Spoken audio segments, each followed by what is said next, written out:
गुरु रूप प्यारे साध संगत जे सज जाओ। प्रेम नाल अमृतमय गुरबाणी दे लड़ीवार कथा सरवण करो जी।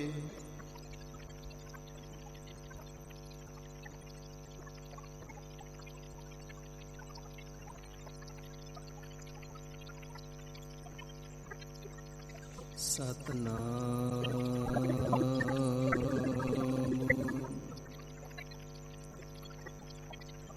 श्री वाहिगुरु साहिब जी।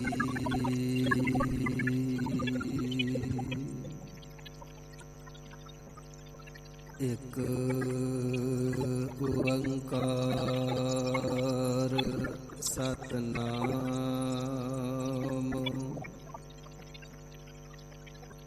करता पुरखो निर्भव निर्वैर अकाल मूरत अजूनी सैभं गुर प्रसाद जप आद साचु जुगाद साचु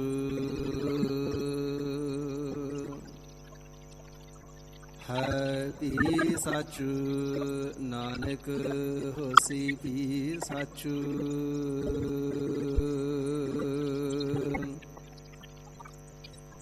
चक्र चिहन अर बरन जात अर पात नहन जिह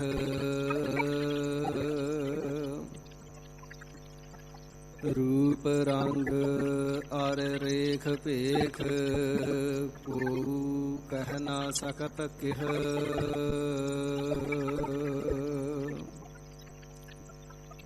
अचल मूरत अनभव प्रकाश अमितोज कहज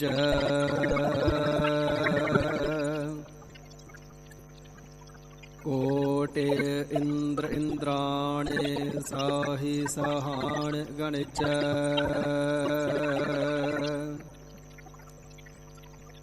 त्रिभुवन महीप सुर नर असुर नेत नेत बन तृण कहत त्व सर्व नाम कथ कवन कर्म नाम बरनत सुमत।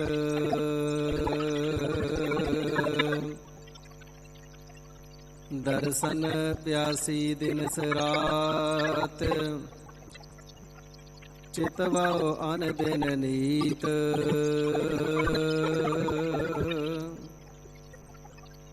खोल कपट गुर मेलिया नानक हरि संग मीत।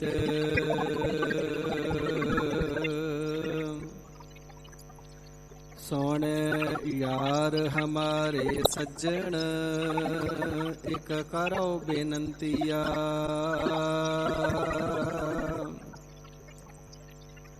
तिस मोहन लाल प्यारे हाओ फिराओ खोजंतिया।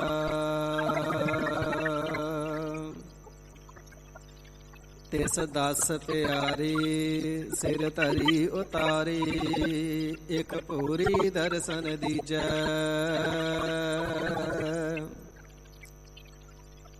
नैन हमारी प्रिय रंग रंगारी एक खिन पीना तेरी जय।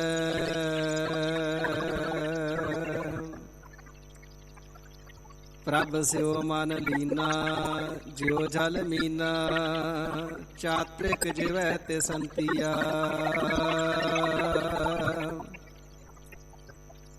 जन नानक गुर पूरा पाया सगली तिखा बुझंतिया।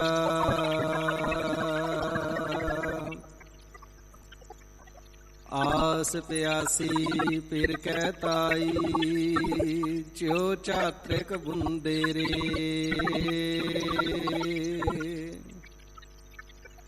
ਕਹੋ ਨਾਨਕ ਜੀੜਾ ਬਲਿਹਾਰੀ, ਦੇਹੁ ਦਰਸ ਪ੍ਰਭ ਮੇਰੇ।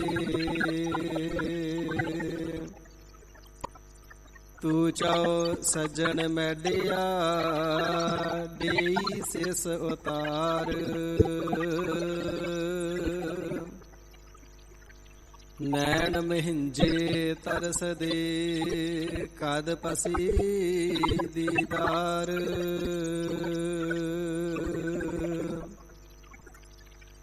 ਗਿਆਨ ਧਿਆਨ ਕਿਛ ਕਰਮ ਨ ਜਾਣਾ, ਸਾਰ ਨ ਜਾਣਾ ਤੇਰੀ। ਸਭ ਤੇ ਵੱਡਾ ਸਤਿਗੁਰ ਨਾਨਕ, ਜਿਨ ਕਲ ਰਾਖੀ ਮੇਰੀ।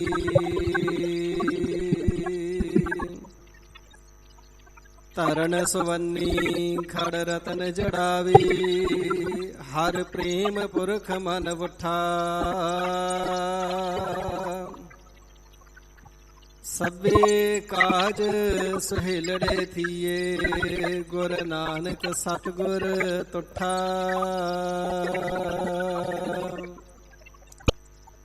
ਜੇ ਤੂੰ ਤੁਠਾ ਕਿਰਪਾ ਨਿਧਾਨ, ਨਾ ਦੂਜਾ ਵੇਖਾਰ।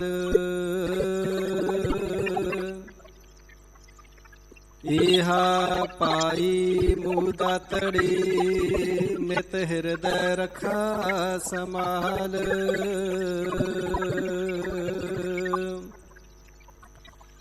ਬੇਸੁਮਾਰ ਅਥਾਹ ਅਗਨਤ ਅਤੁਲ,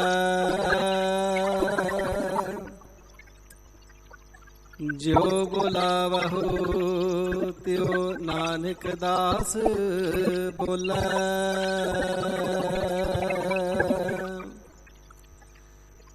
ਜਿਉ ਬੁਲਾਵਹੁ ਤਿਉ ਨਾਨਕ ਦਾਸ ਬੋਲੇ।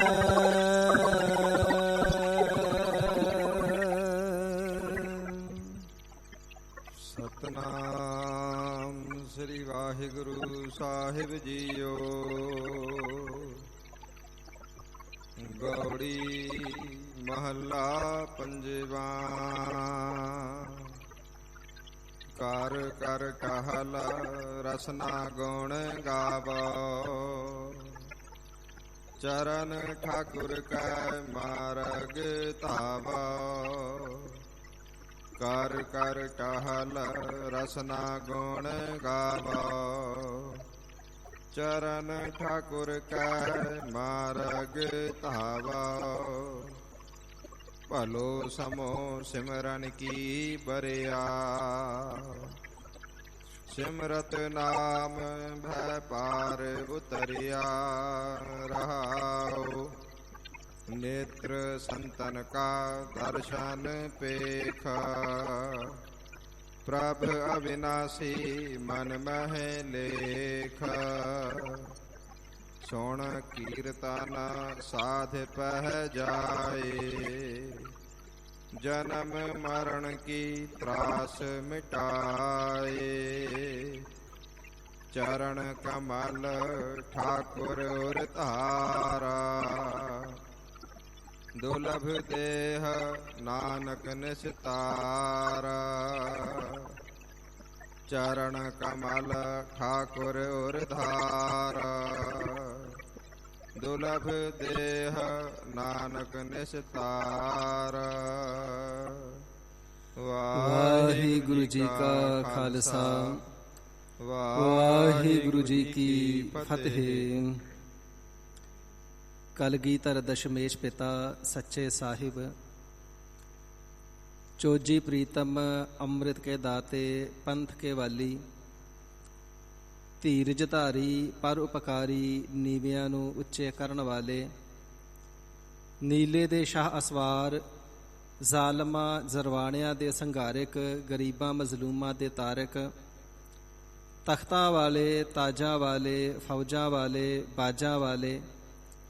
ਸਾਹਿਬੇ ਕਮਾਲ ਸ੍ਰੀ ਗੁਰੂ ਗੋਬਿੰਦ ਸਿੰਘ ਸਾਹਿਬ ਜੀ ਮਹਾਰਾਜ, ਸਰਬਤ ਜਗਿਆਸੂ ਜਨਾਂ ਦੇ ਉੱਪਰ ਅਪਾਰ ਕਿਰਪਾਲਤਾ ਬਖਸ਼ਿਸ਼ ਰਹਿਮਤ ਕਰਕੇ ਆਪਣੇ ਪਾਵਨ ਸਤਜੁਗੀ ਤਪ ਸਥਾਨ ਤਖਤ ਸੱਚਖੰਡ ਸ੍ਰੀ ਹਜ਼ੂਰ ਸ੍ਰੀ ਅਬਚਲ ਨਗਰ ਸਾਹਿਬ ਜੀ ਵਿਖੇ ਦਸਾਂ ਹੀ ਪਾਤਸ਼ਾਹੀਆਂ ਜੀ ਦੀ ਪਾਵਨ ਹਾਜ਼ਰ ਨਾਜ਼ਰ ਪ੍ਰਤੱਖ ਜਗਦੀ ਜੋਤ ਸਾਹਿਬ ਸਤਿਗੁਰੂ ਸ੍ਰੀ ਗੁਰੂ ਗ੍ਰੰਥ ਸਾਹਿਬ ਸੱਚੇ ਪਾਤਸ਼ਾਹ ਮਹਾਰਾਜ ਸਾਹਿਬ ਜੀ ਦੇ ਮੁਕੱਦਸ ਮੁਬਾਰਕ ਚਰਨ ਕਮਲਾਂ ਵਿਖੇ ਸਾਨੂੰ ਸਾਰਿਆਂ ਨੂੰ ਸਤ ਸੰਗਤ ਦੀਆਂ ਘੜੀਆਂ ਬਖਸ਼ਿਸ਼ ਕਰਕੇ ਕਿਰਤਾਰਥ ਕਰ ਰਹੇ ਨੇ।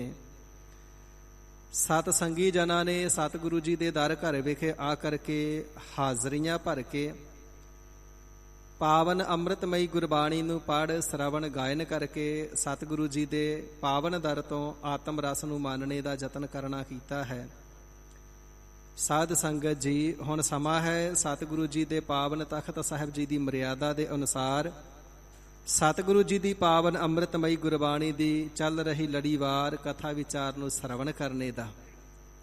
ਸਾਧ ਸੰਗਤ ਜੀਓ, ਅੱਜ ਨਿਰੰਕਾਰ ਅਕਾਲ ਪੁਰਖ ਵਾਹਿਗੁਰੂ ਜੀ ਦੇ ਸਰਗੁਣ ਸਰੂਪ ਆਪ ਨਾਰਾਇਣ ਕਲਾ ਧਾਰ ਜਗ ਮਹਿ ਪਰਵਰਿਓ ਨਿਰੰਕਾਰ ਆਕਾਰ ਜੋਤ ਜਗ ਮੰਡਲ ਕਰਿਓ ਅਥਵਾ ਜੋਤ ਰੂਪ ਹਰ ਆਪ ਗੁਰੂ ਨਾਨਕ ਕਹਾਇਓ। ਹਰੀ ਅਕਾਲ ਪੁਰਖ ਵਾਹਿਗੁਰੂ ਜੀ ਦੇ ਪ੍ਰਮਾਤਮਾ ਜੀ ਦੇ ਸਰਗੁਣ ਸਰੂਪ ਸਤਿਗੁਰੂ ਨਾਨਕ ਦੇਵ ਸੱਚੇ ਪਾਤਸ਼ਾਹ ਮਹਾਰਾਜ ਸਾਹਿਬ ਜੀ ਦਾ ਵਿਆਹ ਪੁਰਬ ਦਾ ਦਿਹਾੜਾ ਹੈ। ਪੰਜਾਬ ਦੀ ਧਰਤੀ ਤੇ ਬਟਾਲੇ ਸ਼ਹਿਰ ਵਿਖੇ ਸਤਿਗੁਰੂ ਨਾਨਕ ਦੇਵ ਸੱਚੇ ਪਾਤਸ਼ਾਹ ਮਹਾਰਾਜ ਜੀ ਦਾ ਆਨੰਦ ਕਾਰਜ ਸਾਧ ਸੰਗਤ ਜੀ ਸਾਡੇ ਸਤਿਕਾਰਯੋਗ ਮਾਤਾ ਜਗਤ ਮਾਤਾ ਸੁਲੱਖਣੀ ਜੀ ਦੇ ਨਾਲ ਹੋਇਆ ਹੈ। ਇਤਿਹਾਸ ਦੇ ਵਿੱਚ ਜ਼ਿਕਰ ਆਉਂਦਾ ਹੈ ਜਿਸ ਵੇਲੇ ਸਤਿਗੁਰੂ ਨਾਨਕ ਦੇਵ ਸੱਚੇ ਪਾਤਸ਼ਾਹ ਜੀ ਮਹਾਰਾਜ ਸੁਲਤਾਨਪੁਰ ਸਾਹਿਬ ਨਗਰ ਦੇ ਵਿੱਚ ਆਪਣੇ ਸਨਮਾਨਯੋਗ ਵੱਡੇ ਭੈਣ ਜੀ ਜਿਨ੍ਹਾਂ ਨੂੰ ਸਤਿਗੁਰੂ ਜੀ ਪਿਆਰ ਦੇ ਨਾਲ ਸਦਾ ਬੇਬੇ ਜੀ ਕਹਿ ਕੇ ਬੁਲਾਇਆ ਕਰਦੇ ਸਨ, ਸੋ ਬੇਬੇ ਨਾਨਕੀ ਜੀ ਦੇ ਪਾਸ ਰਹਿੰਦੇ ਨੇ। ਨਵਾਬ ਦੌਲਤ ਖਾਨ ਦੇ ਪਾਸ ਉਸ ਦਾ ਮੋਦੀਖਾਨਾ ਸੰਭਾਲਿਆ ਹੋਇਆ, ਮੋਦੀਖਾਨੇ ਦੀ ਕਿਰਤ ਪਏ ਕਰਦੇ ਨੇ। ਗੁਰਮਤ ਦਾ ਨਿਰਣਾ ਤੇ ਸਤਿਗੁਰੂ ਜੀ ਦੇ ਸਿਧਾਂਤ ਇਹ ਨੇ ਨਾ, ਕਿਰਤ ਵਿਰਤ ਕਰ ਧਰਮ ਦੀ ਹੱਥੋਂ ਦੇ ਕੇ ਭਲਾ ਮਨਾਏ। ਤੇ ਸਤਿਗੁਰੂ ਨਾਨਕ ਦੇਵ ਸੱਚੇ ਪਾਤਸ਼ਾਹ ਮਹਾਰਾਜ ਪਰਮ ਕਿਰਪਾਲੂ ਸਾਹਿਬ ਜੀ ਨੇ ਸਰਬਤ ਜੀਵਾਂ ਦੇ ਉੱਪਰ ਦਇਆਲਤਾ ਕਰਕੇ ਜੋ ਸਿੱਖੀ ਦੇ ਮੂਲ ਸਿਧਾਂਤ ਦ੍ਰਿੜ ਕਰਵਾਵਣਾ ਕੀਤੇ ਨੇ, 3 ਬਚਨਾਂ ਦੇ ਵਿੱਚ ਸਿੱਖੀ ਦੇ ਮੂਲ ਸਿਧਾਂਤਾਂ ਨੂੰ ਆਪ ਜੀ ਨੇ ਫਰਮਾ ਦਿੱਤਾ। ਤੇ ਪਹਿਲਾ ਹੀ ਬਚਨ ਇਹ ਕੀਤਾ ਹੈ, ਕਿਰਤ ਕਰੋ। ਦੂਸਰਾ ਹੈ ਨਾਮ ਜਪੋ, ਤੀਸਰਾ ਹੈ ਵੰਡ ਛਕੋ। ਕਿਰਤ ਕਰੋ, ਨਾਮ ਜਪੋ, ਵੰਡ ਛਕੋ। ਸਤਿਗੁਰੂ ਸੱਚੇ ਪਾਤਸ਼ਾਹ ਜੀ ਨੇ ਜਿਹੜਾ ਉਪਦੇਸ਼ ਸਭ ਤੋਂ ਪਹਿਲਾਂ ਦਿੱਤਾ ਹੈ, ਸਭ ਤੋਂ ਪਹਿਲਾਂ ਆਪਣੇ ਪਾਵਨ ਜੀਵਨ ਦੇ ਅੰਦਰ ਪ੍ਰੈਕਟੀਕਲ ਕਰਕੇ ਦਿਖਾਇਆ ਹੈ। ਸਾਧ ਸੰਗਤ ਜੀ, ਆਪ ਇਸ ਨੂੰ ਕਮਾਇਆ ਹੈ, ਫਿਰ ਉਪਦੇਸ਼ ਦੇਣਾ ਕੀਤਾ ਹੈ। ਗੁਰੂ ਘਰ ਦੀ ਤੇ ਮਰਿਆਦਾ ਹੀ ਇਹ ਹੈ ਨਾ, ਪ੍ਰਥਮ ਹੈ ਮਨ ਪ੍ਰਬੁੱਧ ਹੈ ਆਪਣਾ ਪਾਤਸ਼ਾਹ ਅਵਰ ਰਿਝਾਵੈ। ਤੇ ਜਿਹੜਾ ਦੂਸਰੇ ਨੂੰ ਉਪਦੇਸ਼ ਦੇਣਾ ਤੇ ਆਪ ਕਮਾਉਣਾ ਨਹੀਂ, ਉਹ ਗੁਰੂ ਘਰ ਦੇ ਵਿੱਚ ਪ੍ਰਵਾਨ ਨਹੀਂ। ਅਵਰ ਉਪਦੇਸੈ ਆਪ ਨਾ ਕਰੈ, ਆਵਤ ਜਾਵਤ ਜਨਮੈ ਮਰੈ। ਸਤਿਗੁਰੂ ਸਾਹਿਬ ਜੀ ਨੇ ਆਪਣੀ ਪਵਿੱਤਰ ਰਸਨਾ ਤੋਂ ਮੁਬਾਰਕ ਮੁਖੜੇ ਚੋਂ ਜਿਹੜਾ ਵੀ ਬਚਨ ਫਰਮਾਇਆ ਨਾ, ਪਹਿਲਾਂ ਉਸ ਨੂੰ ਆਪ ਆਪਣੇ ਜੀਵਨ ਵਿੱਚ ਕਮਾਇਆ ਤੇ ਫਿਰ ਦੂਜਿਆਂ ਨੂੰ ਸਿਖਾਇਆ। ਸਤਿਗੁਰੂ ਸੱਚੇ ਪਾਤਸ਼ਾਹ ਜੀ ਮਹਾਰਾਜ ਮੋਦੀਖਾਨੇ ਦੀ ਕਿਰਤ ਕਰਦੇ ਨੇ। ਗਰੀਬ ਗੁਰਬਿਆਂ ਦੀ, ਲੋੜਵੰਦਾਂ ਦੀ ਦਰ ਤੇ ਭੀੜ ਲੱਗੀ ਰਹਿੰਦੀ ਏ। ਸਾਹਿਬ ਜੀ ਪਿਆਰ ਦੇ ਵਿੱਚ ਆਏ ਹੋਏ ਵਾਹਿਗੁਰੂ ਜੀ ਦਾ ਜਸ ਆਪਣੀ ਪਵਿੱਤਰ ਰਸਨਾ ਤੋਂ ਉਚਾਰਦੇ ਨੇ ਤੇ ਐਸੇ ਪਿਆਰ ਦੇ ਵਿੱਚ ਜੁੜ ਜਾਂਦੇ ਨੇ। ਤੇਰਾ ਤੇਰਾ ਤੇਰਾ ਤੇਰਾ ਤੇਰਾ ਹੀ ਤੇਰਾ ਕਹਿ ਕੇ ਤੋਲੀ ਜਾਂਦੇ ਨੇ। ਭਾਵ ਵਾਹਿਗੁਰੂ ਜੀ, ਇਹ ਜੋ ਕੁਛ ਵੀ ਸਭ ਕੁਛ ਹੈ ਇਹ ਤੇਰਾ ਹੀ ਤੇਰਾ ਏ। ਹਜ਼ੂਰ ਨੇ ਇਹ ਨਹੀਂ ਕਿਹਾ ਕਿ ਇਹ ਦੌਲਤ ਖਾਨ ਦਾ ਹੈ ਤੇ ਅਸੀਂ ਉਸ ਦੀ ਚਾਕਰੀ ਕਰਦੇ ਹਾਂ। ਨਹੀਂ, ਵਾਹਿਗੁਰੂ ਇਹ ਸਭ ਕੁਝ ਆਪ ਜੀ ਦਾ ਹੈ, ਇਹ ਤੇਰਾ ਹੈ ਤੇ ਅਸੀਂ ਆਪ ਜੀ ਦੇ ਹੀ ਚਾਕਰ ਹਾਂ। ਸੁਲਤਾਨਪੁਰ ਸਾਹਿਬ ਦੇ ਵਿੱਚ ਵਸਣ ਵਾਲੇ ਕੁਝ ਜਿਹੜੇ ਨਿੰਦਕ ਲੋਕ ਨੇ, ਦੁਖੀ ਲੋਕ ਨੇ, ਕਿਉਂਕਿ ਸਾਧ ਸੰਗਤ ਜੀ ਜਦੋਂ ਸੂਰਜ ਚੜ੍ਹਦਾ ਨਾ ਤੇ ਸਾਰੇ ਸੰਸਾਰ ਨੂੰ ਬੜਾ ਸੁੱਖ ਮਿਲਦਾ ਹੈ, ਰੌਸ਼ਨੀ ਮਿਲ ਜਾਂਦੀ ਏ, ਰਾਹ ਰਸਤੇ ਦਿਸਣ ਲੱਗ ਜਾਂਦੇ ਨੇ। ਇਸੇ ਪ੍ਰਕਾਰ ਫਸਲਾਂ ਜਿਹੜੀਆਂ ਪੱਕਦੀਆਂ ਨੇ, ਰਸ ਭਰਦੇ ਨੇ, ਪੰਛੀ ਵੀ ਸੂਰਜ ਦੀ ਪਹਿਲੀ ਕਿਰਨ ਦੇ ਨਾਲ, ਪੌ ਫਟਾਲੇ ਦੇ ਨਾਲ ਚੋਗਾ ਲੱਭਣ ਤੁਰ ਪੈਂਦੇ ਨੇ, ਆਲਣਿਆਂ ਵਿੱਚ ਚਹਿਕਦੇ ਨੇ। ਕੁੱਲ ਦੁਨੀਆ ਨੂੰ ਸੁੱਖ ਮਿਲਦਾ, ਪਰ ਉੱਲੂ ਬੜਾ ਦੁਖੀ ਹੁੰਦਾ ਹੈ। ਉੱਲੂ ਦੀਆਂ ਅੱਖਾਂ ਦੇ ਅੰਦਰ ਸ਼ਕਤੀ ਨਹੀਂ ਸੂਰਜ ਦੇ ਪ੍ਰਤਾਪ ਨੂੰ, ਤੇਜ ਨੂੰ ਝੱਲ ਸਕੇ, ਅੰਨਾ ਹੋ ਜਾਂਦਾ ਹੈ। ਤੇ ਜਦੋਂ ਅੰਨਾ ਹੋ ਜਾਂਦਾ ਤੇ ਫਿਰ ਬੜਾ ਦੁਖੀ ਹੁੰਦਾ ਹੈ ਤੇ ਸੂਰਜ ਨੂੰ ਬੁਰਾ ਕਹਿੰਦਾ ਹੈ। ਇਸੇ ਪ੍ਰਕਾਰ ਲੋੜਵੰਦ, ਗਰੀਬ, ਗੁਰਬੇ, ਸ਼ਰਧਾਵਾਨ, ਜਗਿਆਸੂ, ਪ੍ਰੇਮੀ, ਨਾਮ ਦੇ ਰਸੀਏ, ਸਤ ਸੰਗੀ ਸਾਰੇ ਬੜੇ ਆਨੰਦਿਤ ਨੇ। ਪਰ ਸਾਧ ਸੰਗਤ ਜੀ ਜਿਹੜੇ ਨਿੰਦਕਾਂ ਰੂਪੀ ਉੱਲੂ ਲੋਕ ਨੇ ਨਾ, ਉਹਨਾਂ ਨੂੰ ਸਤਿਗੁਰੂ ਜੀ ਦੀ ਵਡਿਆਈ ਨਹੀਂ ਪਾਉਂਦੀ। ਜਾ ਕਰਕੇ ਨਵਾਬ ਦੌਲਤ ਖਾਨ ਦੇ ਕੋਲ ਸ਼ਿਕਾਇਤ ਲਾ ਦਿੱਤੀ ਹੈ, ਤੁਹਾਡਾ ਜਿਹੜਾ ਮੋਦੀ ਹੈ ਨਾ, ਉਸਨੇ ਤੁਹਾਡਾ ਸਾਰਾ ਮੋਦੀਖਾਨਾ ਲੁਟਾ ਦੇਣਾ ਹੈ। ਸਭਨਾਂ ਨੂੰ ਨੀਵਾਂ ਤੋਲਦੇ ਨੇ, ਬਹੁਤਾ ਤੋਲਦੇ ਨੇ। ਕੋਈ ਪੌਲੀ ਦੇ ਜਾਵੇ, ਕੋਈ ਟਕਾ ਦੇ ਜਾਵੇ, ਕੋਈ ਪੈਸਾ ਦੇ ਜਾਵੇ, ਸਭ ਨੂੰ ਬਰਾਬਰ ਹੀ ਤੋਲ ਕੇ ਦੇਈ ਜਾਂਦੇ ਨੇ। ਉਹਨਾਂ ਨੇ ਬੜਾ ਵੱਡਾ ਘਾਟਾ ਪਾ ਦੇਣਾ ਤੁਹਾਨੂੰ। ਇਸ ਪ੍ਰਕਾਰ ਦੌਲਤ ਖਾਨ ਦੇ ਪਾਸ ਜਾ ਕੇ ਬਾਰ-ਬਾਰ ਚੁਗਲੀਆਂ ਕਰਦੇ ਨੇ। ਵਿਸ਼ਾਲ ਪ੍ਰਸੰਗ ਹੈ, ਸੂਖਸ਼ਮ ਸ਼ਬਦਾਂ ਦੇ ਅੰਦਰ ਬੇਨਤੀ ਕਰਾਂ। ਚੁਗਲਾਂ ਦੀ ਚੁਗਲੀ ਸੁਣ ਕੇ ਜਿਸ ਵੇਲੇ ਨਵਾਬ ਦੌਲਤ ਖਾਨ ਨੇ ਸਾਰਾ ਹਿਸਾਬ ਕਿਤਾਬ ਕੀਤਾ ਨਾ, ਤੇ ਸਾਧ ਸੰਗਤ ਜੀ 135 ਰੁਪਈਏ ਸਤਿਗੁਰੂ ਸੱਚੇ ਪਾਤਸ਼ਾਹ ਮਹਾਰਾਜ ਜੀ ਦੇ ਨਵਾਬ ਦੌਲਤ ਖਾਨ ਵੱਲ ਵਾਧਾ ਨਿਕਲਿਆ ਹੈ। ਆਪ ਜੀ ਦਾ ਹੋਰ ਜਸ ਫੈਲਿਆ ਹੈ, ਤੇਜ ਪ੍ਰਤਾਪ ਵਧਿਆ ਹੈ। ਜਗ੍ਹਾ ਜਗ੍ਹਾ ਦੇ ਵਿੱਚ, ਘਰ ਘਰ ਦੇ ਵਿੱਚ ਆਪ ਜੀ ਦੀ ਵਡਿਆਈ ਹੋਣ ਲੱਗੀ ਕਿ ਜੋ ਸ਼੍ਰੀ ਨਾਨਕ ਨਿਰੰਕਾਰੀ ਜੀ, ਜੋ ਕਿ ਨਵਾਬ ਦੌਲਤ ਖਾਨ ਦੇ ਪਾਸ ਉਸਦੇ ਮੋਦੀ ਖਾਨੇ ਦੇ ਵਿੱਚ ਮੋਦੀ ਦੀ ਕਿਰਤ ਕਰਦੇ ਨੇ ਨਾ, ਉਹਨਾਂ ਦੇ ਹੱਥਾਂ ਦੇ ਵਿੱਚ ਐਸੀ ਬਰਕਤ ਹੈ, ਜਿਹੜੀ ਵੀ ਚੀਜ਼ ਆਉਂਦੀ ਹੈ ਉਹ ਵੱਧਦੀ ਹੀ ਜਾਂਦੀ ਹੈ, ਵੱਧਦੀ ਹੀ ਜਾਂਦੀ ਹੈ। ਘਾਟਾ ਤੇ ਪੈਂਦਾ ਹੀ ਨਹੀਂ, ਟੋਟਾ ਤੇ ਆਉਂਦਾ ਹੀ ਨਹੀਂ। ਸਵੇਰ ਤੋਂ ਸ਼ਾਮ ਤੱਕ ਫਕੀਰਾਂ ਦੀ ਭੀੜ ਦਰਵਾਜ਼ੇ ਅੱਗੇ ਬਣੀ ਰਹਿੰਦੀ ਹੈ। ਕਦੇ ਵੀ ਕੋਈ ਫਕੀਰ ਆਪ ਜੀ ਦੇ ਦਰ ਤੋਂ ਖਾਲੀ ਨਹੀਂ ਗਿਆ। ਸਵੇਰੇ ਪਹੁ ਫਟਾਲੇ ਤੋਂ ਮੰਗਤਿਆਂ ਦੀ ਭੀੜ ਤੇ ਫਕੀਰਾਂ ਦੀ ਭੀੜ ਲੱਗ ਜਾਂਦੀ ਹੈ। ਤੇ ਸ੍ਰੀ ਨਾਨਕ ਪ੍ਰਕਾਸ਼ ਗ੍ਰੰਥ ਦੇ ਅੰਦਰ ਬਚਨ ਆਉਂਦਾ, ਸਾਧ ਸੰਗਤ ਜੀ, ਰਾਤ 1 ਪਹਿਰ ਬਤੀਤ ਹੋਏ ਤੱਕ, ਭਾਵ ਰਾਤਰੀ ਦੇ 9 ਵਜੇ ਤੱਕ ਸਤਿਗੁਰੂ ਜੀ ਸਾਰਾ ਦਿਨ ਸਭਨਾਂ ਦੀਆਂ ਝੋਲੀਆਂ ਭਰਦੇ ਹੀ ਜਾਂਦੇ ਨੇ, ਭਰਦੇ ਹੀ ਜਾਂਦੇ ਨੇ। ਇਤਨੀਆਂ ਦਾਤਾਂ ਦਿੰਦੇ ਨੇ ਕਿ ਦੇਸ਼ ਵਿੱਚ ਕੋਈ ਭੁੱਖਾ ਨੰਗਾ, ਲੋੜਵੰਦ ਢਿੱਡੋਂ ਭੁੱਖਾ ਨਹੀਂ ਸੌਂਦਾ ਹੈ। ਸਤਿਗੁਰੂ ਜੀ ਦਾ ਜਸ ਸਾਰੇ ਪਾਸੇ ਫੈਲਿਆ ਹੈ।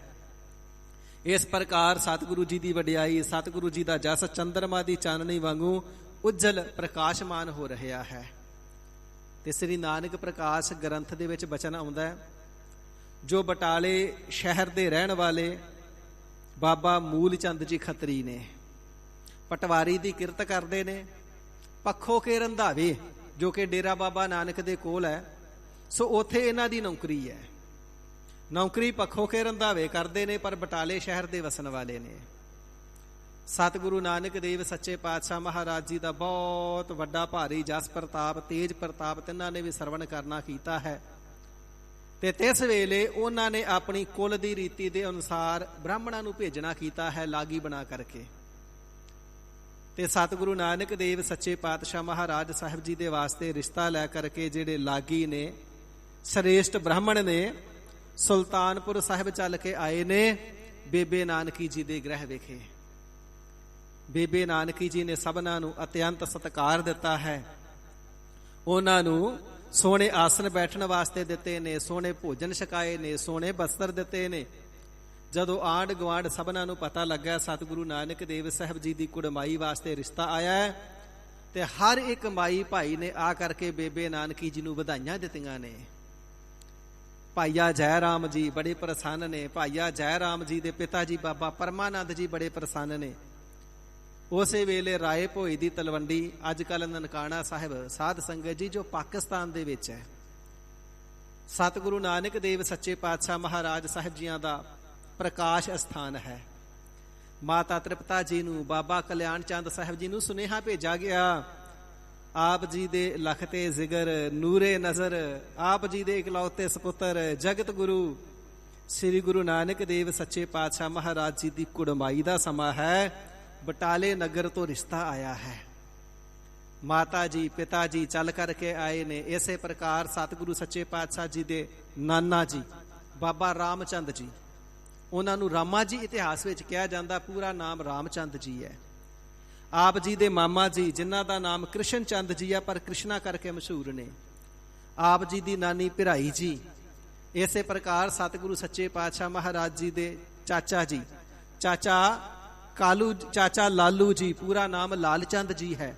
ਬਾਬਾ ਕਲਿਆਣ ਚੰਦ ਜੀ, ਮਾਤਾ ਤ੍ਰਿਪਤਾ ਜੀ, ਸਾਰੇ ਸਤਿਕਾਰਯੋਗ ਬਜ਼ੁਰਗ ਚੱਲ ਪਏ ਨੇ।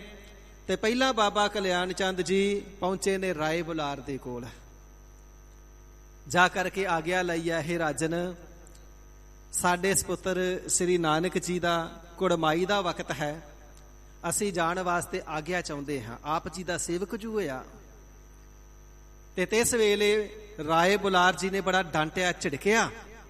ਕਹਿਣ ਲੱਗੇ, ਕਲਿਆਣ ਚੰਦ ਜੀ, ਤੁਹਾਨੂੰ ਕਿੰਨੀ ਵਾਰ ਸਮਝਾਇਆ ਹੈ, ਸਤਿਗੁਰੂ ਨਾਨਕ ਦੇਵ ਸੱਚੇ ਪਾਤਸ਼ਾਹ ਜੀ ਮੇਰੇ ਮੁਰਸ਼ਿਦ ਨੇ, ਮੇਰੇ ਇਸ਼ਟ ਨੇ, ਮੇਰਾ ਖੁਦਾ ਨੇ, ਮੇਰਾ ਅੱਲਾ ਪਾਕ ਹੈ, ਮੇਰਾ ਤੇ ਖੁਦਾਵੰਦ ਪਰਵਦਗਾਰ ਹੀ ਗੁਰੂ ਨਾਨਕ ਹੈ।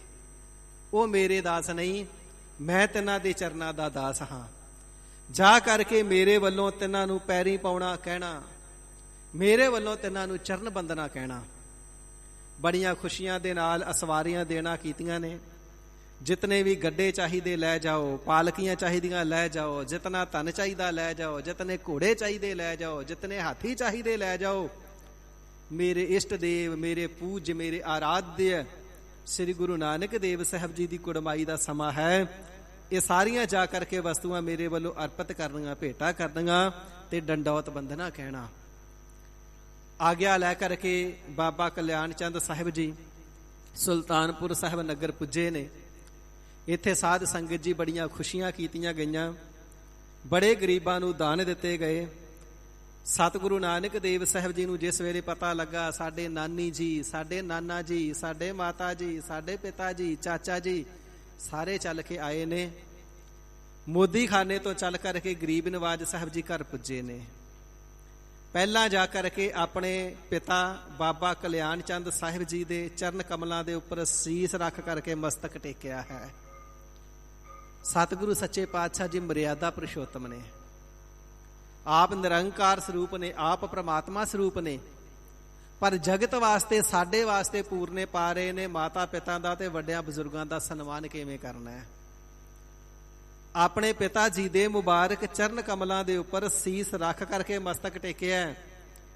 ਬਾਬਾ ਕਲਿਆਣ ਚੰਦ ਸਾਹਿਬ ਜੀ ਨੇ ਸੀਸ ਤੇ ਹੱਥ ਫੇਰਿਆ, ਬਾਹਾਂ ਤੋਂ ਫਕੜ ਕੇ ਉਠਾਇਆ ਹੈ, ਗਲੇ ਦੇ ਨਾਲ ਲਾਇਆ ਹੈ, ਗਲ ਵਕੜੀ ਦੇ ਵਿੱਚ ਲਿਆ ਹੈ, ਮਸਤਕ ਚੁੰਮਿਆ ਹੈ, ਬੜਾ ਪਿਆਰ ਕੀਤਾ ਹੈ।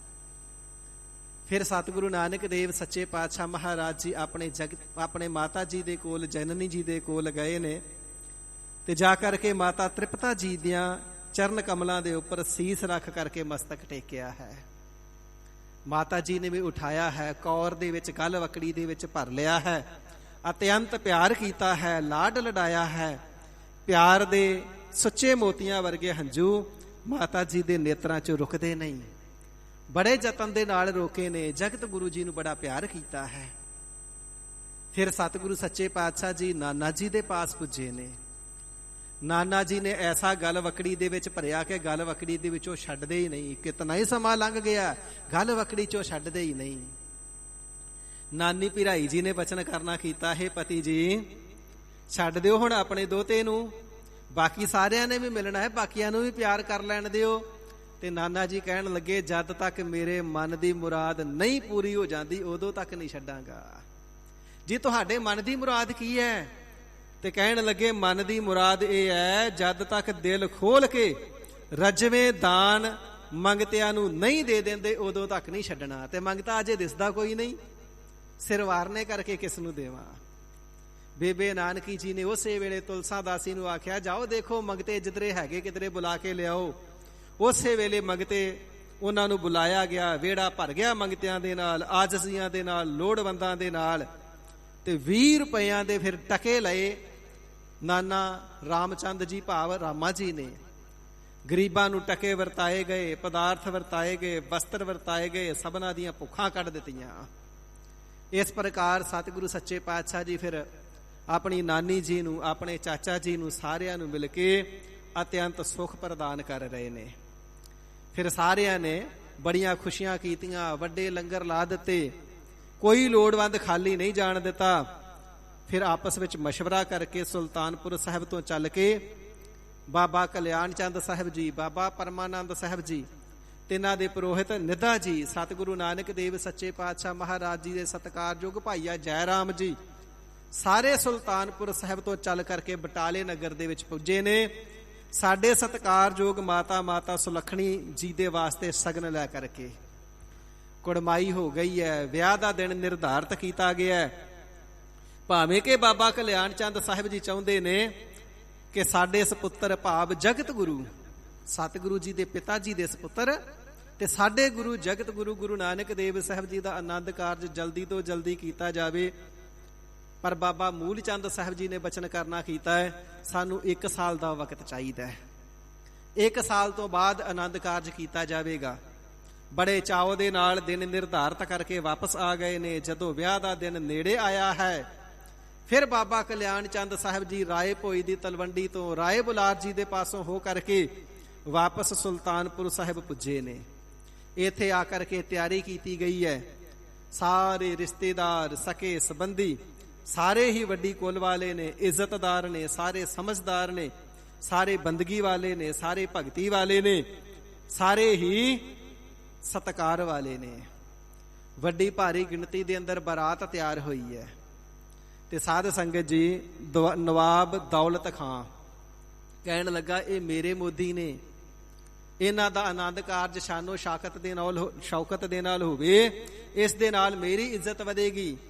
ਜਿਤਨੀਆਂ ਪਾਲਕੀਆਂ ਚਾਹੀਦੀਆਂ ਨੇ, ਜਿਤਨੇ ਰੱਥ ਚਾਹੀਦੇ ਨੇ, ਜਿਤਨੇ ਗੱਡੇ ਚਾਹੀਦੇ ਨੇ, ਜਿਤਨੇ ਊਠ ਚਾਹੀਦੇ ਨੇ, ਜਿਤਨੇ ਅੰਬਾਰੀਆਂ ਦੇ ਸਮੇਤ ਹਾਥੀ ਚਾਹੀਦੇ ਨੇ, ਉਹ ਸਾਰੇ ਹੀ ਲੈ ਜਾਓ।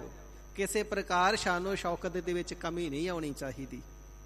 ਸਾਧ ਸੰਗਤ ਜੀ, ਸੈਂਕੜਿਆਂ ਦੀ ਗਿਣਤੀ ਦੇ ਵਿੱਚ ਹਾਥੀ ਨੇ, ਘੋੜੇ ਨੇ, ਊਠ ਨੇ, ਬੈਲ ਗੱਡੀਆਂ ਨੇ, ਪਾਲਕੀਆਂ ਨੇ।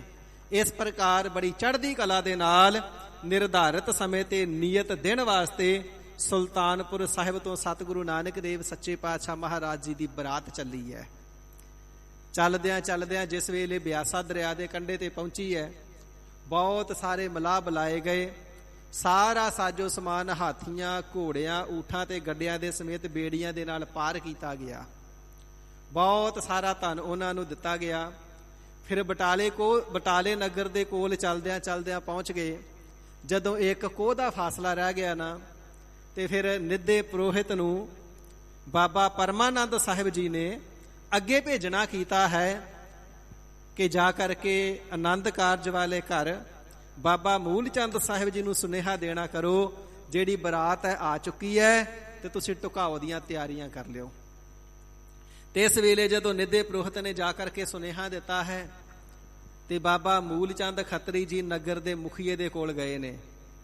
ਮੁਖੀਆ ਜੀ, ਬੜਾ ਸੁਭਾਗ ਸਮਾਂ ਹੈ, ਸਾਡੇ ਇੱਜ਼ਤਦਾਰ ਸਮਧੀ ਬਾਬਾ ਕਲਿਆਣ ਚੰਦ ਸਾਹਿਬ ਜੀ ਆਪਣੇ ਸੁਪੁੱਤਰ ਜਗਤ ਗੁਰੂ ਗੁਰੂ ਨਾਨਕ ਦੇਵ ਸੱਚੇ ਪਾਤਸ਼ਾਹ ਮਹਾਰਾਜ ਜੀ ਦੀ ਬਰਾਤ ਲੈ ਕਰਕੇ ਆਏ ਨੇ, ਢੁਕਾਓ ਦੀ ਤਿਆਰੀ ਹੈ। ਮੁਖੀਆ ਜੀ, ਸਾਡੀ ਇੱਜ਼ਤ ਤੁਹਾਡੀ ਇੱਜ਼ਤ, ਸਾਡੇ ਨਾਲ ਚੱਲੋ, ਜਾ ਕਰਕੇ ਬਰਾਤ ਦਾ ਸਵਾਗਤ ਕਰੀਏ।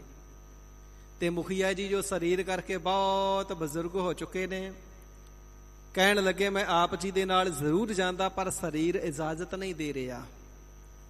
ਆਪਣੇ ਸੁਪੁੱਤਰ ਨੂੰ ਭੇਜਣਾ ਕੀਤਾ, ਇਹਨਾਂ ਦੇ ਨਾਲ ਜਾਓ, ਬਰਾਤ ਨੂੰ ਅਦਬ ਅਤੇ ਸਤਿਕਾਰ ਦੇ ਸਹਿਤ ਢੁਕਾਓ ਕਰਾ ਕਰਕੇ ਉਹਨਾਂ ਦਾ ਉਤਾਰਾ ਕਰਾਓ। ਸੇਵਾ ਦੇ ਵਿੱਚ ਕਿਸੇ ਪ੍ਰਕਾਰ ਦੀ ਕਮੀ ਨਾ ਆਵੇ। ਜਿਤਨਾ ਧਨ ਲੱਗਦਾ ਹੋਵੇ, ਜਿਤਨੇ ਪਦਾਰਥ ਚਾਹੀਦੇ ਹੋਣ, ਘਰ ਹਵੇਲੀ ਦੇ ਵਿੱਚੋਂ ਹੋਰ ਵੀ ਲੈ ਜਾਓ। ਸੇਵਾ ਰੱਜ ਰੱਜ ਕੇ ਕਰਨੀ ਹੈ। ਸਤਿਗੁਰੂ ਨਾਨਕ ਦੇਵ ਸੱਚੇ ਪਾਤਸ਼ਾਹ ਮਹਾਰਾਜ ਸਾਹਿਬ ਜੀ ਦੀ ਬਰਾਤ ਦਾ ਸ਼ਾਹੀ ਠਾਠ ਦੇ ਨਾਲ ਆਦਰ ਸਨਮਾਨ ਅਤੇ ਢੁਕਾਓ ਹੋਇਆ ਹੈ। ਤੇ ਸਾਧ ਸੰਗਤ ਜੀ, ਜਿਸ ਵੇਲੇ ਸਤਿਗੁਰੂ ਸੱਚੇ ਪਾਤਸ਼ਾਹ ਜੀ ਬਰਾਤ ਲੈ ਕਰਕੇ ਬਟਾਲੇ ਸ਼ਹਿਰ ਦੇ ਵਿੱਚ ਪੁੱਜੇ ਨੇ ਨਾ, ਇਤਨੀ ਜ਼ਿਆਦਾ ਖੁਸ਼ੀ ਸ਼ਹਿਰ ਨਿਵਾਸੀਆਂ ਦੇ ਹਿਰਦੇ ਦੇ ਅੰਦਰ ਹੋਈ ਹੈ ਕਿ ਸੱਤੇ ਸੁਦਾ ਹੀ ਭੁੱਲ ਗਈਆਂ। ਜਿਨ੍ਹਾਂ ਨੇ ਤਿਆਰ ਹੋਣਾ ਸੀ ਨਾ, ਤਿਆਰ ਹੋਏ ਨੇ, ਕਿਹੜਾ ਵਸਤਰ ਕਿੱਥੇ ਪਹਿਨਣਾ ਮਨੋਂ ਸੁਦਾ ਹੀ ਭੁੱਲ ਗਈਆਂ। ਜਿਹੜਾ ਵਸਤਰ ਜਿੱਥੇ ਹੱਥ ਆਉਂਦਾ ਪਹਿਨੀ ਜਾਂਦੇ ਨੇ, ਕਾਲੀ ਦੇ ਨਾਲ ਤਿਆਰ ਹੁੰਦੇ ਨੇ। ਇਸ ਪ੍ਰਕਾਰ ਸਾਰੇ ਬਰਾਤ ਦੇ ਸਵਾਗਤ ਵਾਸਤੇ ਆਏ ਤੇ ਜਿਹੜੇ ਸ਼ਹਿਰ ਦੀਆਂ ਸੜਕਾਂ ਨੇ, ਸੜਕਾਂ ਦੇ ਦੋਵੇਂ ਪਾਸੇ ਚੁਬਾਰੇ ਬਣੇ ਨੇ, ਉਹਨਾਂ ਦੇ ਵਿੱਚ ਬੀਬੀਆਂ ਸਤਿਕਾਰ ਵਾਸਤੇ, ਸਨਮਾਨ ਵਾਸਤੇ, ਬਰਾਤ ਦੇ ਤੇ ਸਤਿਗੁਰੂ ਜੀ ਦੇ ਦਰਸ਼ਨ ਕਰਨ ਵਾਸਤੇ ਤੇ ਸਨਮਾਨ ਵਾਸਤੇ ਖੜੀਆਂ ਨੇ। ਅਤਰ, ਗੁਲੇਲ, ਅੰਬੀਰ ਇਤਿਆਦਿਕ ਖੁਸ਼ਬੂਆਂ ਘੋਲ ਕਰਕੇ ਨਾ ਇਤਨਾ ਜ਼ਿਆਦਾ ਛਿੜਕਾਓ ਸਤਿਗੁਰੂ ਸਾਹਿਬ ਜੀ ਦੇ ਉੱਪਰ ਤੇ ਬਰਾਤ ਦੇ ਉੱਪਰ ਖੁਸ਼ਬੂਆਂ ਦਾ, ਸੁਗੰਧੀਆਂ ਦਾ ਕੀਤਾ ਗਿਆ। ਕਵੀ ਰਾਜ ਭਾਈ ਸੰਤੋਖ ਸਿੰਘ ਜੀ ਲਿਖਦੇ ਨੇ ਕਿ ਗਲੀਆਂ ਗਿੱਲੀਆਂ ਹੋ ਗਈਆਂ, ਚਿੱਕੜ ਹੋ ਗਿਆ। ਫੁੱਲਾਂ ਦੀ ਇਤਨੀ ਜ਼ਿਆਦਾ ਵਰਖਾ ਕੀਤੀ ਜਾਂਦੀ ਏ, ਮਾਨੋ ਜਿਹੜੀਆਂ ਸੜਕਾਂ ਤੇ ਗਲੀਆਂ ਰਾਹ ਨੇ ਇਹ ਫੁੱਲਾਂ ਦੇ ਨਾਲ ਢੱਕ ਹੀ ਦਿੱਤੇ ਗਏ ਨੇ। ਵੱਡਾ ਭਾਰੀ ਸਵਾਗਤ ਸਤਿਗੁਰੂ ਸੱਚੇ ਪਾਤਸ਼ਾਹ ਜੀ ਦਾ ਕੀਤਾ ਗਿਆ। ਫਿਰ ਆਨੰਦ ਕਾਰਜ ਦੇ ਨਿਰਧਾਰਤ ਸਮੇਂ ਤੇ ਜਲ ਪਾਣੀ ਛਕਾਇਆ ਗਿਆ, ਪ੍ਰਸ਼ਾਦਾ ਪਾਣੀ ਦੇ ਦੁਆਰਾ ਸੇਵਾ ਕੀਤੀ ਗਈ। ਸਾਰੇ ਬੜੇ ਇੱਜ਼ਤਦਾਰ, ਸਤਿਗੁਰੂ ਜੀ ਦਾ ਬਰਾਤ ਦਾ ਬੜਾ ਸਨਮਾਨ ਹੋ ਰਿਹਾ। ਤੇ ਜਿਸ ਵੇਲੇ ਆਨੰਦ ਕਾਰਜ ਦਾ ਸਮਾਂ ਹੈ, ਬੇਦੀ ਬਾਲੀ ਗਈ ਹੈ, ਅੱਗ ਜਲਾਈ ਗਈ ਹੈ, ਪੰਡਿਤ ਆ ਗਏ ਨੇ, ਸਤਿਗੁਰੂ ਸੱਚੇ ਪਾਤਸ਼ਾਹ ਜੀ ਆਨੰਦ ਕਾਰਜ ਵਾਸਤੇ ਸੱਜ ਗਏ ਨੇ। ਸਾਡੇ ਸਨਮਾਨਯੋਗ ਮਾਤਾ ਸੁਲੱਖਣੀ ਜੀ ਸਤਿਗੁਰੂ ਸੱਚੇ ਪਾਤਸ਼ਾਹ ਜੀ ਦੇ ਪਾਸ ਆ ਕਰਕੇ ਬੈਠੇ ਨੇ, ਤਿੰਨਾਂ ਨੂੰ ਬਿਠਾਇਆ ਗਿਆ। ਤੇ ਕਵੀ ਸੰਤੋਖ ਸਿੰਘ ਜੀ ਲਿਖਣਾ ਕਰਦੇ ਨੇ, ਸਤਿਗੁਰੂ ਸੱਚੇ ਪਾਤਸ਼ਾਹ ਮਹਾਰਾਜ ਜੀ ਦਾ ਪਾਵਨ ਸਵਰੂਪ ਐਸਾ ਸੋਹਣਾ ਸੁਹਾਵਣਾ, ਮਨ ਨੂੰ ਮੋਹ ਲੈਣ ਵਾਲਾ ਹੈ, ਮਾਨੋ ਕਾਮਦੇਵ ਵੀ ਸ਼ਰਮਾ ਗਿਆ ਹੋਵੇ। ਕਿਉਂਕਿ ਸਾਰਿਆਂ ਤੋਂ ਸੋਹਣਾ ਤੇ ਕਾਮਦੇਵ ਹੀ ਮੰਨਿਆ ਜਾਂਦਾ ਨਾ, ਪਰ ਸਤਿਗੁਰੂ ਸੱਚੇ ਪਾਤਸ਼ਾਹ ਜੀ ਕਿ ਸੁੰਦਰ ਸਰੂਪ ਹੋ, ਐਸਾ ਸੁੰਦਰ ਸਰੂਪ ਆਪ ਜੀ ਦਾ, ਐਸਾ ਮਨ ਨੂੰ ਮੋਹ ਲੈਣ ਵਾਲਾ ਸਰੂਪ ਹੈ, ਮਾਨੋ ਕਾਮਦੇਵ ਵੀ ਆਪ ਜੀ ਦੇ ਸਾਹਮਣੇ ਸ਼ਰਮਿੰਦਾ ਹੋ ਜਾਂਦਾ ਹੈ। ਉਸ ਦੀ ਸੁੰਦਰਤਾ ਦੀ ਵੀ ਕੋਈ ਔਕਾਤ ਨਹੀਂ ਰਹਿ ਜਾਂਦੀ। ਜਿਹੜੇ ਆਪ ਨਿਰੰਕਾਰ ਜੀ ਕਰੋੜਾਂ ਬ੍ਰਹਿਮੰਡਾਂ ਨੂੰ ਪ੍ਰਕਾਸ਼ਣੇ ਵਾਲੇ ਨੇ, ਜਿਨ੍ਹਾਂ ਦੇ ਪ੍ਰਕਾਸ਼ ਦੀ ਇੱਕ ਕਿਰਨ ਕਰੋੜਾਂ ਬ੍ਰਹਿਮੰਡਾਂ ਨੂੰ ਪ੍ਰਕਾਸ਼ ਦਿੰਦੀ ਏ, ਉਹਨਾਂ ਦੇ ਪ੍ਰਕਾਸ਼ ਦਾ ਤੇ ਸਵਰੂਪ ਦਾ ਅੰਤ ਕੌਣ ਪਾ ਸਕਦਾ ਹੈ? ਸੁੰਦਰਤਾ ਦਾ ਅਥਾਹ ਕੌਣ ਲੈ ਸਕਦਾ ਹੈ? ਸਾਡੇ ਸਨਮਾਨਯੋਗ ਮਾਤਾ ਸੁਲੱਖਣੀ ਜੀ ਨੂੰ ਸਤਿਗੁਰੂ ਜੀ ਦੇ ਕੋਲ ਖੱਬੇ ਹੱਥ ਬਿਠਾਇਆ ਗਿਆ। ਤਿੰਨਾਂ ਦਾ ਪਾਵਨ ਸਰੂਪ ਐਸਾ ਹੈ, ਮਾਨੋ ਰੱਤੀ ਦੇਵੀ ਵੀ ਆਪ ਜੀ ਦੇ ਸਾਹਮਣੇ ਲੱਜਤ ਹੁੰਦੀ ਏ, ਸ਼ਰਮਿੰਦੀ ਹੁੰਦੀ ਏ, ਉਸ ਦਾ ਵੀ ਸਰੂਪ ਇਤਨਾ ਸੁੰਦਰ ਨਹੀਂ। ਜਿਹੜਾ ਵੀ ਸਤਿਗੁਰੂ ਸੱਚੇ ਪਾਤਸ਼ਾਹ ਮਹਾਰਾਜ ਜੀ ਦਾ ਦਰਸ਼ਨ ਸਹਿਤ ਮਾਤਾ ਜੀ ਦੇ ਕਰਦਾ ਹੈ, ਮਾਤਾ ਸੁਲੱਖਣੀ ਜੀ ਦੇ ਕਰਦਾ ਹੈ, ਮੋਹਿਆ ਜਾਂਦਾ ਹੈ। ਜਿਸ ਪ੍ਰਕਾਰ ਭਵਰਾ ਫੁੱਲ ਦੇ ਉੱਪਰ ਮੋਹਿਤ ਹੋ ਕਰਕੇ ਮਕਰੰਦ ਰਸ ਨੂੰ ਮਾਣਦਾ ਹੈ ਤੇ ਆਨੰਦ ਪਾਉਂਦਾ ਨਾ, ਇਸ ਪ੍ਰਕਾਰ ਹਰ ਕੋਈ ਸਤਿਗੁਰੂ ਸੱਚੇ ਪਾਤਸ਼ਾਹ ਜੀ ਦੇ ਮੁਬਾਰਕ ਚਰਨਾਂ ਦਾ ਭੌਰਾ ਹੀ ਬਣ ਜਾਂਦਾ ਹੈ। ਹੁਣ ਵੇਦੀ ਆਏ ਨੇ, ਮੰਤਰਾਂ ਦਾ ਉਚਾਰਨ ਕਰਨ ਲੱਗੇ ਨੇ ਤੇ ਸਤਿਗੁਰੂ ਸੱਚੇ ਪਾਤਸ਼ਾਹ ਜੀ ਨੇ ਰੋਕ ਦਿੱਤਾ ਹੈ। ਹੇ ਬ੍ਰਾਹਮਣ ਜਨੋ, ਆਪ ਜੀ ਦੀ ਮਰਿਆਦਾ, ਆਪ ਜੀ ਨੂੰ ਮੁਬਾਰਕ, ਪਰ ਅਸੀਂ ਅੱਗ ਦੇ ਦੁਆਲੇ ਲਾਵਾਂ ਨਹੀਂ ਕਰਨੀਆਂ। ਇਹ ਅੱਗ ਸਾਡਾ ਇਸ਼ਟ ਨਹੀਂ ਹੈ, ਅਸੀਂ ਅੱਗ ਦੇ ਦੁਆਲੇ ਲਾਵਾਂ ਨਹੀਂ ਕਰਾਂਗੇ। ਤੇ ਇਸ ਵੇਲੇ ਪੰਡਤ ਹਰਦਿਆਲ ਜੀ ਆਏ ਨੇ। ਜੀ ਹਜ਼ੂਰ ਮਹਾਰਾਜ ਪਰਮ ਕਿਰਪਾਲੂ ਜੀ, ਕਿਰਪਾਲਤਾ ਕਰਕੇ ਦੱਸੋ ਜੀ, ਆਪ ਜੀ ਫਿਰ ਕਿਸ ਦੀਆਂ ਲਾਵਾਂ ਕਰੋਗੇ? ਇਹ ਉਹੀਓ ਪੰਡਤ ਹਰਦਿਆਲ ਜੀ ਨੇ ਜਿਨ੍ਹਾਂ ਨੇ ਸਤਿਗੁਰੂ ਨਾਨਕ ਦੇਵ ਸੱਚੇ ਪਾਤਸ਼ਾਹ ਮਹਾਰਾਜ ਸਾਹਿਬ ਜੀਆਂ ਦੀ ਜਨਮ ਪੱਤਰੀ ਬਣਾਈ ਸੀ ਤੇ ਲਿਖਣਾ ਕੀਤਾ ਸੀ ਕਿ ਸਮਾਂ ਪਾ ਕਰਕੇ ਸਤਿਗੁਰੂ ਨਾਨਕ ਦੇਵ ਸੱਚੇ ਪਾਤਸ਼ਾਹ ਜੀ ਮਹਾਰਾਜ ਜਾਂ ਤੇ ਕੁੱਲ ਪ੍ਰਿਥਵੀ ਮੰਡਲ ਦੇ ਛਤਰਪਤੀ ਬਾਦਸ਼ਾਹ ਪ੍ਰਗਟ ਹੋਣਗੇ ਤੇ ਜਾਂ ਫਿਰ ਮਹਾਵਿਸ਼ਨੂੰ ਦਾ ਸਵਰੂਪ ਭਾਵ ਅਕਾਲ ਪੁਰਖ ਜੀ ਦਾ ਸਵਰੂਪ ਅਵਤਾਰ ਪ੍ਰਗਟ ਹੋਣਗੇ। ਇਹ ਮਹਿਮਾ ਨੂੰ ਜਾਣਦਾ ਹੈ। ਇਸ ਨੇ ਹੀ ਸਤਿਗੁਰੂ ਨਾਨਕ ਦੇਵ ਸਾਹਿਬ ਜੀ ਦੇ ਪਿਤਾ ਜੀ ਨੂੰ ਪਹਿਲਾਂ ਕਹਿ ਦਿੱਤਾ ਸੀ, ਬਾਬਾ ਕਲਿਆਣ ਚੰਦ ਜੀ, ਆਪ ਜੀ ਦੇ ਸੁਪੁੱਤਰ ਜਾਂ ਤੇ ਭਗਵਾਨ ਦਾ ਸਵਰੂਪ ਜਾਂ ਛਤਰਪਤੀ ਪਾਤਸ਼ਾਹ ਹੋਣਗੇ, ਪਰ ਆਪ ਜੀ ਇਹਨਾਂ ਦੀ ਮਹਿਮਾ ਜਾਣ ਨਹੀਂ ਸਕੋਗੇ। ਇਹ ਮਾਇਆ ਦਾ ਪਰਦਾ ਹੀ ਐਵੇਂ ਪਾ ਕੇ ਰੱਖਣਗੇ।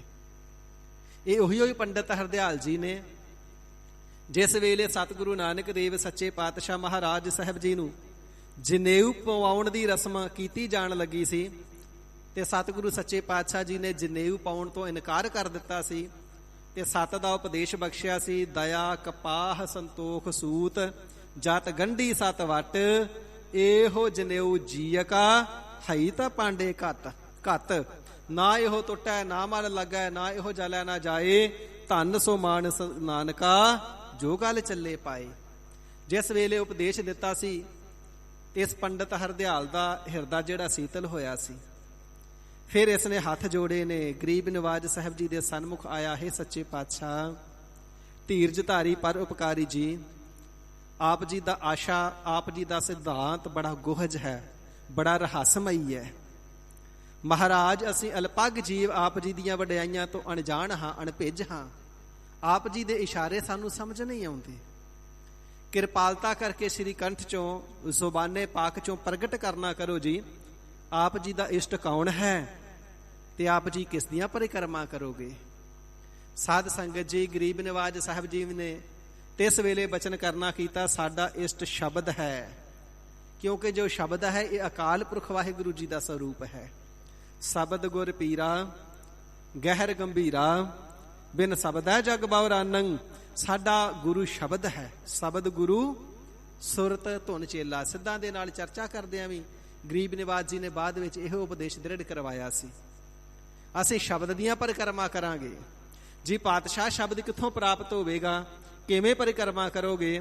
ਤੇ ਗਰੀਬ ਨਿਵਾਜ ਜੀ ਨੇ ਹੁਕਮ ਕਰਨਾ ਕੀਤਾ, ਚੰਦਨ ਦੀ ਚੌਂਕੀ ਲੈ ਕੇ ਆਓ। ਚੰਦਨ ਦੀ ਚੌਂਕੀ ਮੰਗਵਾਈ ਗਈ, ਸੋਹਣੇ ਬਸਤਰਾਂ ਦੀਆਂ ਵਿਛਾਈਆਂ ਉੱਪਰ ਕੀਤੀਆਂ ਗਈਆਂ, ਸੋਹਣਾ ਰੁਮਾਲ ਉੱਪਰ ਵਿਛਾਇਆ ਗਿਆ। ਫਿਰ ਉਸ ਦੇ ਉੱਪਰ ਸਤਿਗੁਰੂ ਸੱਚੇ ਪਾਤਸ਼ਾਹ ਜੀ ਨੇ ਇੱਕ ਸੁਹਾਵਣੇ ਪੇਪਰ ਦੇ ਉੱਪਰ ਕੇਸਰ ਦੇ ਨਾਲ ਮੂਲ ਮੰਤਰ ਲਿਖ ਕਰਕੇ ਚੌਂਕੀ ਸਾਹਿਬ ਦੇ ਉੱਪਰ ਸਥਾਪਨ ਕੀਤਾ ਹੈ। ਤੇ ਫਿਰ ਸਤਿਗੁਰੂ ਨਾਨਕ ਦੇਵ ਸੱਚੇ ਪਾਤਸ਼ਾਹ ਜੀ ਨੇ ਆਪ ਉਚਾਰਨ ਕੀਤੇ ਹੋਏ ਤੇ ਹੱਥੀਂ ਲਿਖੇ ਹੋਏ ਮੂਲ ਮੰਤਰ ਦੀਆਂ ਪਰਿਕਰਮਾ ਸਾਡੇ ਸਤਿਕਾਰਯੋਗ ਮਾਤਾ ਜੀ ਮਾਤਾ ਸੁਲੱਖਣੀ ਜੀ ਦੇ ਨਾਲ 4 ਪਰਿਕਰਮਾ ਕਰਕੇ ਤੇ ਆਨੰਦ ਕਾਰਜ ਕਰਵਾਵਣਾ ਕੀਤਾ ਹੈ। ਇਸ ਪ੍ਰਕਾਰ ਧੀਰਜ ਧਾਰੀ ਪਰ ਉਪਕਾਰੀ ਸਤਿਗੁਰੂ ਸੱਚੇ ਪਾਤਸ਼ਾਹ ਜੀ ਨੇ ਆਨੰਦ ਕਾਰਜ ਦੀ ਮਰਿਆਦਾ ਕਾਇਮ ਕਰ ਦਿੱਤੀ। ਤੇ ਸਾਧ ਸੰਗਤ ਜੀ, ਜਿੱਥੇ ਸਤਿਗੁਰੂ ਸੱਚੇ ਪਾਤਸ਼ਾਹ ਜੀ ਦਾ ਆਨੰਦ ਕਾਰਜ ਹੋਇਆ ਨਾ, ਬਟਾਲੇ ਸ਼ਹਿਰ ਦੇ ਵਿੱਚ ਉੱਥੇ ਗੁਰਦੁਆਰਾ ਡੇਹਰਾ ਸਾਹਿਬ ਮੌਜੂਦ ਹੈ। ਮਾਤਾ ਸੁਲੱਖਣੀ ਜੀ ਦਾ ਖੂਹ ਅੱਜ ਵੀ ਉੱਥੇ ਮੌਜੂਦ ਹੈ। ਜਿਨ੍ਹਾਂ ਲੋਕਾਂ ਦੇ ਸਰੀਰਕ ਰੋਗ ਨਹੀਂ ਨਾ ਹਟਦੇ, ਸੋਕੜੇ ਦਾ ਰੋਗ ਹੈ, ਬੀਬੀਆਂ ਨੂੰ ਅਠਾਹ ਦੀ ਬਿਮਾਰੀ ਹੈ ਜਾਂ ਹੋਰ ਕੋਈ ਬਿਮਾਰੀਆਂ ਰੋਗ ਲੱਗੇ ਨੇ, ਅੱਜ ਵੀ ਜਾ ਕਰਕੇ ਮਾਤਾ ਸੁਲੱਖਣੀ ਸਾਹਿਬ ਜੀ ਦੇ ਖੂਹ ਤੋਂ ਜਲ ਲੈ ਕਰਕੇ ਮਾਈ ਭਾਈ ਰੋਗੀ ਸਰੀਰ ਇਸ਼ਨਾਨ ਕਰਦੇ ਨੇ ਤੇ ਤੰਦਰੁਸਤ ਹੁੰਦੇ ਨੇ। ਤੇ ਸਤਿਗੁਰੂ ਜੀ ਦੇ ਪਾਵਨ ਵਿਆਹ ਕਾਰਜ ਦੀ ਖੁਸ਼ੀ ਦੇ ਵਿੱਚ ਅਤੇ ਯਾਦ ਦੇ ਵਿੱਚ ਬੜਾ ਸੁਹਾਵਣਾ ਸਥਾਨ ਬਣਿਆ ਹੋਇਆ ਹੈ। ਦੂਜਾ ਸਥਾਨ ਨੇੜੇ ਹੀ ਕੰਧ ਸਾਹਿਬ ਹੈ। ਜਿਵੇਂ ਸਮੇਂ ਦਾ ਉਦੋਂ ਵੀ ਰਿਵਾਜ ਸੀ, ਅੱਜ ਵੀ ਕਈਆਂ ਜਗ੍ਹਾ ਤੇ ਇਹ ਰੀਤੀ ਚੱਲਦੀ ਏ, ਗੁਰਮਤ ਦੇ ਵਿੱਚ ਭਾਵੇਂ ਨਹੀਂ, ਕਿ ਵਿਆਹ ਵਾਲੇ ਲਾੜੇ ਨੂੰ ਪਲੰਗੇ ਤੇ ਬਿਠਾਇਆ ਜਾਂਦਾ ਤੇ ਛੰਦ ਇਤਿਆਦਿਕ ਸੁਣੇ ਜਾਂਦੇ ਨੇ, ਜਿਹੜੀਆਂ ਸਾਲੀਆਂ ਆ ਕੇ ਮਜ਼ਾਕ ਇਤਿਆਦਿਕ ਕਰਦੀਆਂ ਨੇ। ਤੇ ਸਤਿਗੁਰੂ ਸੱਚੇ ਪਾਤਸ਼ਾਹ ਮਹਾਰਾਜ ਜੀ ਦਾ ਮੰਜਾ ਕੱਚੀ ਕੰਧ ਦੇ ਕੋਲ ਡਾਇਆ ਗਿਆ ਸੀ। ਤੇ ਇੱਕ ਬਜ਼ੁਰਗ ਮਾਤਾ ਨੇ ਆ ਕਰਕੇ ਕਹਿਣਾ ਕੀਤਾ ਸੀ, ਲਾਲ ਜੀ ਇਹ ਬੱਚੀਆਂ ਨੇ ਸ਼ਰਾਰਤ ਕੀਤੀ ਹੈ, ਕੰਧ ਡਿੱਗਣ ਵਾਲੀ ਹੈ, ਜਿਸ ਦੇ ਕੋਲ ਤੁਹਾਡਾ ਮੰਜਾ ਢਾ ਦਿੱਤਾ ਹੈ, ਪੁੱਤਰ ਜੀ ਇੱਥੋਂ ਉੱਠ ਜਾਵੋ, ਕੰਧ ਡਿੱਗ ਨਾ ਪਵੇ। ਤੇ ਗਰੀਬ ਨਿਵਾਜ ਸਾਹਿਬ ਜੀ ਨੇ ਬਚਨ ਕਰਨਾ ਕੀਤਾ ਸੀ, ਮਾਤਾ ਇਹ ਕੰਧ ਤਾਂ ਸਾਡੇ ਵਿਆਹ ਕਾਰਜ ਦੀ ਖੁਸ਼ੀ ਦੇ ਵਿੱਚ ਯਾਦ ਦੇ ਵਿੱਚ ਜੁਗੋ ਜੁਗ ਅਟਲ ਰਹਿਣੀ ਹੈ। ਇਹ ਸਾਡੇ ਵਿਆਹ ਦੀ ਨਿਸ਼ਾਨੀ ਹੈ, ਜੁਗਾਂ ਤੱਕ ਕਾਇਮ ਰਹੇਗੀ। ਤੇ ਸਾਧ ਸੰਗਤ ਜੀ, ਅੱਜ 532 ਸਾਲ ਸਤਿਗੁਰੂ ਸੱਚੇ ਪਾਤਸ਼ਾਹ ਜੀ ਦੇ ਆਨੰਦ ਕਾਰਜ ਨੂੰ ਹੋ ਗਏ ਤੇ ਉਹ ਕੱਚੀ ਕੰਧ ਅੱਜ ਵੀ ਮੌਜੂਦ ਹੈ ਤੇ ਸ਼ੀਸ਼ੇ ਦੇ ਵਿੱਚ ਫਰੇਮ ਕੀਤੀ ਹੋਈ ਏ। ਤੇ ਜਿੱਥੇ ਸਤਿਗੁਰੂ ਸੱਚੇ ਪਾਤਸ਼ਾਹ ਮਹਾਰਾਜ ਜੀ ਦਾ ਆਸਣ ਲਗਾਇਆ ਸੀ ਨਾ, ਮੰਜਾ ਡਾਇਆ ਸੀ, ਉੱਥੇ ਸਾਹਿਬ ਸ੍ਰੀ ਗੁਰੂ ਗ੍ਰੰਥ ਸਾਹਿਬ ਸੱਚੇ ਪਾਤਸ਼ਾਹ ਮਹਾਰਾਜ ਜੀ ਦਾ ਸੁੰਦਰ ਪੀੜਾ ਸਾਹਿਬ ਦੇ ਉੱਪਰ ਪ੍ਰਕਾਸ਼ ਹੈ। ਇਸ ਪ੍ਰਕਾਰ ਸਤਿਗੁਰੂ ਸੱਚੇ ਪਾਤਸ਼ਾਹ ਜੀ ਦੇ ਵਿਆਹ ਦੀ ਯਾਦ ਗੁਰਦੁਆਰਾ ਕੰਧ ਸਾਹਿਬ ਵਿਦਮਾਨ ਹੈ। ਗਰੀਬ ਨਿਵਾਜ ਸਤਿਗੁਰੂ ਸੱਚੇ ਪਾਤਸ਼ਾਹ ਜੀ ਅੰਮ੍ਰਿਤ ਵੇਲੇ ਸੈਰ ਕਰਦਿਆਂ ਦੂਰ ਨਿਕਲ ਗਏ। ਸੋ ਫਲਾਹੀ ਦੀ ਦਾਤਨ ਕਰਦੇ ਕਰਦੇ ਇੱਕ ਸਥਾਨ ਤੇ ਜਾ ਕੇ ਪੁੱਜੇ ਤੇ ਦਾਤਨ ਗੱਡ ਦਿੱਤੀ। ਉਹ ਦਾਤਨ ਹਰੀ ਹੋ ਗਈ, ਦਰਖਤ ਬਣ ਗਿਆ। ਅੱਜ ਸਤਿਗੁਰੂ ਸੱਚੇ ਪਾਤਸ਼ਾਹ ਜੀ ਦੀ ਯਾਦ ਦੇ ਵਿੱਚ ਉੱਥੇ ਗੁਰਦੁਆਰਾ ਫਲਾਹੀ ਸਾਹਿਬ ਬਟਾਲੇ ਤੋਂ ਕੋਈ 8-10 ਕਿਲੋਮੀਟਰ ਦੀ ਦੂਰੀ ਤੇ ਸਥਾਨ ਵਿਦਮਾਨ ਹੈ। ਬੜਾ ਸੁੰਦਰ ਸੁਹਾਵਣਾ ਸਥਾਨ, ਸਰੋਵਰ ਮੌਜੂਦ। ਤੇ ਸੰਗਤਾਂ ਜਾ ਕਰਕੇ ਸਤਿਗੁਰੂ ਜੀ ਦੀਆਂ ਖੁਸ਼ੀਆਂ ਲੈਂਦੀਆਂ ਨੇ, ਖੁਸ਼ੀਆਂ ਦੇ ਨਾਲ ਝੋਲੀਆਂ ਭਰਦੀਆਂ ਨੇ, ਸੇਵਾ ਸਿਮਰਨ ਕਰਕੇ ਸਤਿਗੁਰੂ ਜੀ ਦੇ ਪਾਵਨ ਅਸਥਾਨਾਂ ਦੇ ਦਰਸ਼ਨ ਕਰਦੀਆਂ ਨੇ। ਇਸ ਪ੍ਰਕਾਰ ਗਰੀਬ ਨਿਵਾਜ ਸਾਹਿਬ ਜੀ ਨੇ ਕੌਤਕ ਵਰਤਾਵਣਾ ਕੀਤੇ। ਫਿਰ ਕੁਝ ਦਿਨ ਬਾਰਾਤ ਉੱਥੇ ਰਹੀ ਹੈ। ਸਤਿਗੁਰੂ ਸੱਚੇ ਪਾਤਸ਼ਾਹ ਜੀ ਦੀ ਸਹਿਤ ਬਰਾਤ ਦੇ ਪਹੁੰਚਿਆ ਹੋਇਆਂ ਦੀ ਬੜੀ ਆਓ ਭਗਤ ਕੀਤੀ ਗਈ।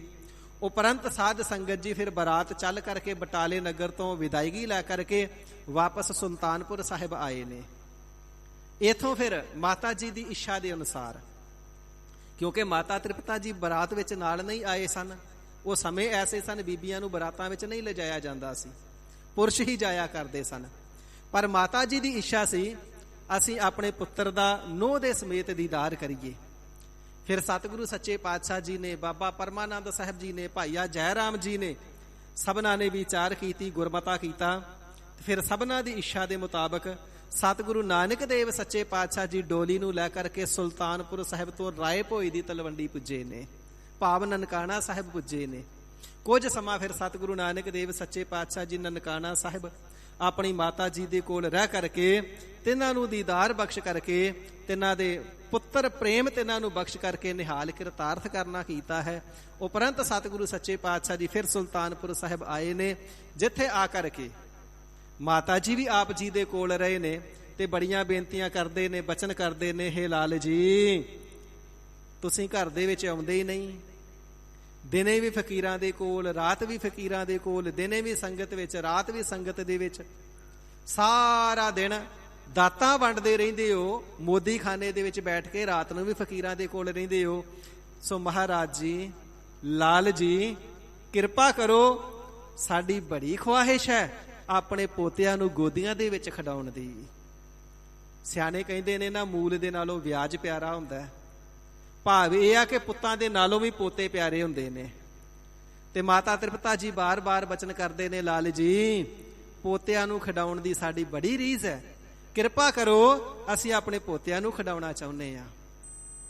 ਇਸੇ ਪ੍ਰਕਾਰ ਸਤਿਗੁਰੂ ਸੱਚੇ ਪਾਤਸ਼ਾਹ ਜੀ ਦੇ ਅਨੰਨ ਗੁਰਸਿੱਖ ਭਾਈ ਬਾਲਾ ਜੀ ਵੀ ਬਾਰ-ਬਾਰ ਬੇਨਤੀਆਂ ਕਰਦੇ ਨੇ, ਸੱਚੇ ਪਾਤਸ਼ਾਹ ਬੜੀ ਰੀਝ ਹੈ ਮੈਂ ਆਪਣੇ ਭਤੀਜਿਆਂ ਨੂੰ ਖਿਡਾਵਾਂ, ਮੈਂ ਤੁਹਾਡੇ ਪੁੱਤਾਂ ਧੀਆਂ ਨੂੰ ਖਿਡਾਉਣਾ ਚਾਹੁੰਦਾ ਹਾਂ, ਕਿਰਪਾ ਕਰੋ, ਸਾਰੇ ਸੰਸਾਰ ਦੀਆਂ ਝੋਲੀਆਂ ਭਰਦੇ ਹੋ। ਗਰੀਬ ਨਵਾਜ ਸਾਹਿਬ ਜੀ, ਸਾਡੀ ਮਾਤਾ ਤ੍ਰਿਪਤਾ ਜੀ ਦੀ ਝੋਲੀ 'ਚ ਵੀ ਪੋਤੇ ਪਾ ਦਿਓ, ਸਾਡੇ ਮਾਤਾ ਸੁਲੱਖਣੀ ਜੀ ਦੀ ਝੋਲੀ ਵਿੱਚ ਵੀ ਲਾਲ ਬਖਸ਼ੋ। ਜਦੋਂ ਮਾਤਾ ਜੀ ਨੇ ਤੇ ਬਾਕੀ ਸਾਰਿਆਂ ਨੇ ਵੀ ਅਤਿਅੰਤ ਬੇਨਤੀਆਂ ਕੀਤੀਆਂ ਨਾ, ਤੇ ਗਰੀਬ ਨਿਵਾਜ ਸਤਿਗੁਰੂ ਨਾਨਕ ਦੇਵ ਸੱਚੇ ਪਾਤਸ਼ਾਹ ਮਹਾਰਾਜ ਜੀ ਨੇ, ਸਾਧ ਸੰਗਤ ਜੀ, ਫਿਰ 2 ਲੌਂਗ ਸਾਡੇ ਸਤਿਕਾਰਯੋਗ ਮਾਤਾ ਸੁਲੱਖਣੀ ਜੀ ਨੂੰ ਪ੍ਰਸ਼ਾਦ ਵਜੋਂ ਦੇਣਾ ਕੀਤੇ ਨੇ। ਤੇ ਮਾਤਾ ਸੁਲੱਖਣੀ ਜੀ ਨੇ ਉਹਨਾਂ 2 ਲੌਂਗਾਂ ਨੂੰ ਛਕਿਆ, ਜਿਨ੍ਹਾਂ 2 ਲੌਂਗਾਂ ਤੋਂ ਸਮੇਂ ਦੇ ਅਨੁਸਾਰ ਬਾਬਾ ਸ੍ਰੀ ਚੰਦ ਸਾਹਿਬ ਜੀ ਦਾ ਤੇ ਬਾਬਾ ਲਖਮੀ ਦਾਸ ਸਾਹਿਬ ਜੀ ਦਾ ਅਵਤਾਰ ਹੋਇਆ ਹੈ। ਤੇ ਸਾਧ ਸੰਗਤ ਜੀ, ਇਸ ਦਾ ਪ੍ਰਮਾਣ ਅੱਜ ਵੀ ਇਹ ਹੈ, ਸਤਿਗੁਰੂ ਨਾਨਕ ਦੇਵ ਸੱਚੇ ਪਾਤਸ਼ਾਹ ਮਹਾਰਾਜ ਸਾਹਿਬ ਜੀ ਦਾ ਪਾਵਨ ਅਸਥਾਨ ਡੇਰਾ ਬਾਬਾ ਨਾਨਕ, ਅੱਜ ਵੀ ਗੁਰੂ ਘਰ ਦੇ ਵਿੱਚੋਂ ਲੌਂਗਾਂ ਦਾ ਪ੍ਰਸ਼ਾਦ ਦਿੱਤਾ ਜਾਂਦਾ ਹੈ। ਜਿਨ੍ਹਾਂ ਦੇ ਘਰ ਵਿੱਚ ਪੁੱਤਰ ਨਹੀਂ ਹੁੰਦੇ, ਜਾਂ ਹੋ ਕੇ ਗੁਜ਼ਰ ਜਾਂਦੇ ਨੇ, ਚੜ੍ਹਾਈ ਕਰ ਜਾਂਦੇ ਨੇ, ਜਾਂ ਸਿਰਫ ਧੀਆਂ ਹੀ ਹੁੰਦੀਆਂ ਨੇ, ਜਾਂ ਜਿਹੜੇ ਬੇਔਲਾਦ ਨੇ, ਔਲਾਦਾਂ ਹੁੰਦੀਆਂ ਹੀ ਨਹੀਂ, ਅੱਜ ਵੀ ਗੁਰੂ ਨਾਨਕ ਦੇਵ ਸਾਹਿਬ ਜੀ ਦੇ ਦਰ ਤੇ ਜਾ ਕਰਕੇ ਉੱਥੇ ਅਰਦਾਸਾਂ ਕਰਦੇ ਜਾਂ ਕਰਵਾਉਂਦੇ ਨੇ। ਤੇ ਸਤਿਗੁਰੂ ਨਾਨਕ ਦੇਵ ਸੱਚੇ ਪਾਤਸ਼ਾਹ ਮਹਾਰਾਜ ਜੀ ਦੀ ਅੰਸ ਬੰਸ ਦੇ ਵਿੱਚੋਂ ਜਿਵੇਂ ਬਾਬਾ ਮਨਜੀਤ ਸਿੰਘ ਜੀ ਉੱਥੇ ਨੇ, ਬਾਬਾ ਭਗਵੰਤ ਸਿੰਘ ਜੀ ਉੱਥੇ ਮੌਜੂਦ ਨੇ। ਇਸ ਪ੍ਰਕਾਰ ਜਿਹੜੇ ਮਹਾਂਪੁਰਖ ਗੁਰੂ ਨਾਨਕ ਦੇਵ ਸਾਹਿਬ ਜੀ ਦੀ ਕੁੱਲ ਦੇ ਵਿੱਚੋਂ ਨੇ ਨਾ, ਉੱਥੇ ਉਹਨਾਂ ਦੀਆਂ 3-3 ਮਹੀਨੇ ਜਾਂ 4-4 ਮਹੀਨੇ ਸੇਵਾਵਾਂ ਹੁੰਦੀਆਂ ਨੇ। ਵਾਰੀ-ਵਾਰੀ ਫਿਰ ਉਹ ਜਦੋਂ ਜਿਸ ਦੀ ਵਾਰੀ ਹੁੰਦੀ ਹੈ ਸੇਵਾ ਦੀ, ਉਹ ਸੰਗਤਾਂ ਨੂੰ ਲੌਂਗਾਂ ਦਾ ਪ੍ਰਸ਼ਾਦ ਦੇ ਕਰਕੇ ਅਰਦਾਸ ਕਰਦੇ ਨੇ। ਤੇ ਗੁਰੂ ਨਾਨਕ ਦੇਵ ਸਾਹਿਬ ਜੀ ਨੇ ਜਿਵੇਂ ਆਪਣੇ ਮਹਿਲ ਸਾਡੇ ਸਤਿਕਾਰਯੋਗ ਮਾਤਾ ਸੁਲੱਖਣੀ ਜੀ ਨੂੰ ਲੌਂਗਾਂ ਤੋਂ ਸੁਪੁੱਤਰ ਬਖਸ਼ੇ ਸਨ, ਅੱਜ ਵੀ ਗੁਰੂ ਨਾਨਕ ਦੇਵ ਸਾਹਿਬ ਜੀ ਦੇ ਦਰ ਤੋਂ ਸਾਧ ਸੰਗਤ ਜੀ ਲੌਂਗਾਂ ਦੇ ਪ੍ਰਸ਼ਾਦ ਤੋਂ ਸੁਪੁੱਤਰਾਂ ਦੀਆਂ ਦਾਤਾਂ ਮਿਲਦੀਆਂ ਨੇ। ਸਤਿਗੁਰੂ ਨਾਨਕ ਦੇਵ ਸੱਚੇ ਪਾਤਸ਼ਾਹ ਮਹਾਰਾਜ ਜੀ ਦੀ ਵਡਿਆਈ ਕਹਿਣ ਵਿੱਚ ਨਹੀਂ ਆਉਂਦੀ। ਤੇਰੇ ਕਵਨ ਕਵਨ ਗੁਣ ਕਹਿ ਕਹਿ ਗਾਵਾਂ, ਤੂੰ ਸਾਹਿਬ ਗੁਣੀ ਨਿਧਾਨਾ, ਤੁਮਰੀ ਮਹਿਮਾ ਬਰਨ ਨ ਸਾਕਉ, ਤੂੰ ਠਾਕੁਰ ਊਚ ਭਗਵਾਨਾ। ਐਸੇ ਉੱਚਿਆਂ ਤੋਂ ਉੱਚੇ, ਵੱਡਿਆਂ ਤੋਂ ਵੱਡੇ, ਗਿਆਨ ਧਿਆਨ ਕਿਛ ਕਰਮ ਨਾ ਜਾਣਾ, ਸਾਰ ਨਾ ਜਾਣਾ ਤੇਰੀ, ਸਭ ਤੇ ਵੱਡਾ ਸਤਿਗੁਰ ਨਾਨਕ ਜਿਨ ਕਲ ਰਾਖੀ ਮੇਰੀ। ਐਸੇ ਗਰੀਬ ਨਿਵਾਜ ਸਤਿਗੁਰਾਂ ਜੀ ਦਾ ਅੱਜ ਵਿਆਹ ਪੁਰਬ ਦਾ ਮੁਬਾਰਕ ਦਿਨ ਹੈ। ਸਾਧ ਸੰਗਤ ਜੀ, ਕੋਰੋਨਾ ਵਾਇਰਸ ਦੇ ਚੱਲਦਿਆਂ ਕੇਂਦਰ ਸਰਕਾਰ ਅਤੇ ਸੂਬਾ ਸਰਕਾਰਾਂ ਵੱਲੋਂ ਬੇਅੰਤ ਪਾਬੰਦੀਆਂ ਲਗਾਈਆਂ ਗਈਆਂ, ਜਿਸ ਕਾਰਨ ਅੱਜ ਦੇ ਸਮੇਂ ਵਿੱਚ ਜੋੜ ਮੇਲਿਆਂ ਤੇ ਰੌਣਕਾਂ ਕੁਝ ਘੱਟ ਨੇ।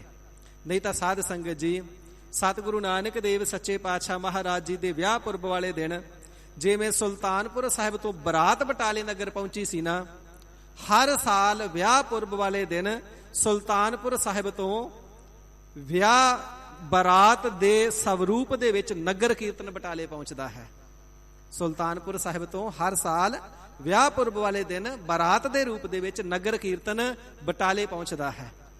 ਸੋ ਸਤਿਗੁਰੂ ਸੱਚੇ ਪਾਤਸ਼ਾਹ ਮਹਾਰਾਜ ਜੀ ਦੀ ਵਿਆਹ ਦੇ ਯਾਦ ਦੇ ਵਿੱਚ ਇਸ ਪ੍ਰਕਾਰ ਸਾਲਾਨਾ ਜੋੜ ਮੇਲਾ ਬੜੀ ਧੂਮ-ਧਾਮ ਤੇ ਚੜ੍ਹਦੀ ਕਲਾ ਦੇ ਨਾਲ ਸੰਗਤਾਂ ਮਨਾਉਂਦੀਆਂ ਨੇ। ਗੱਤਕਾ ਪਾਰਟੀਆਂ ਆਉਂਦੀਆਂ ਨੇ। ਇਸੇ ਪ੍ਰਕਾਰ ਸ਼ਾਸਤਰ ਵਿਦਿਆ ਦੇ ਜੌਹਰ ਦਿਖਾਏ ਜਾਂਦੇ ਨੇ, ਆਪਣੇ ਆਪਣੇ ਕਰਤੱਵ ਦਿਖਾਏ ਜਾਂਦੇ ਨੇ। ਇਸੇ ਪ੍ਰਕਾਰ ਮਹਾਰਾਜਾ ਬੈਂਡ, ਸਕੂਲ ਦੇ ਬੱਚੇ ਇਤਿਆਦਿਕ ਸਾਰੇ ਆ ਕਰਕੇ ਆਪਣੇ ਕਰਤੱਵ ਦਿਖਾਉਂਦੇ ਨੇ, ਸੰਗਤਾਂ ਦੀਆਂ ਖੁਸ਼ੀਆਂ ਪ੍ਰਾਪਤ ਕਰਦੇ ਨੇ।